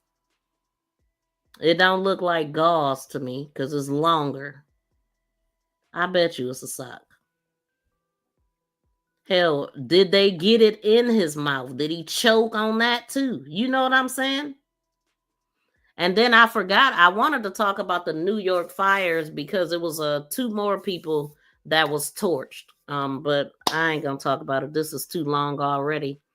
But I do thank y'all for hanging out. Hopefully I got a couple thumbs up around here. I don't know, but thumbs up is very important, y'all. In case you didn't know, it don't mean you like what I'm reporting, but you like that I'm reporting it.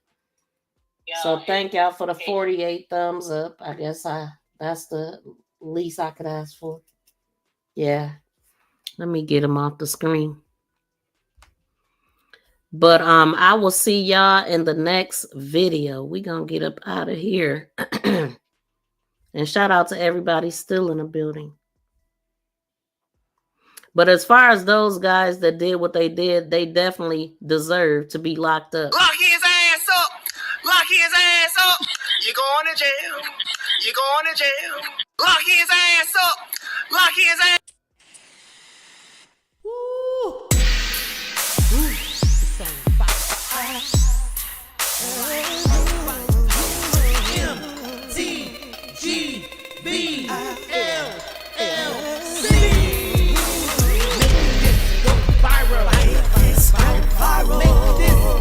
You said you could barely see. Why?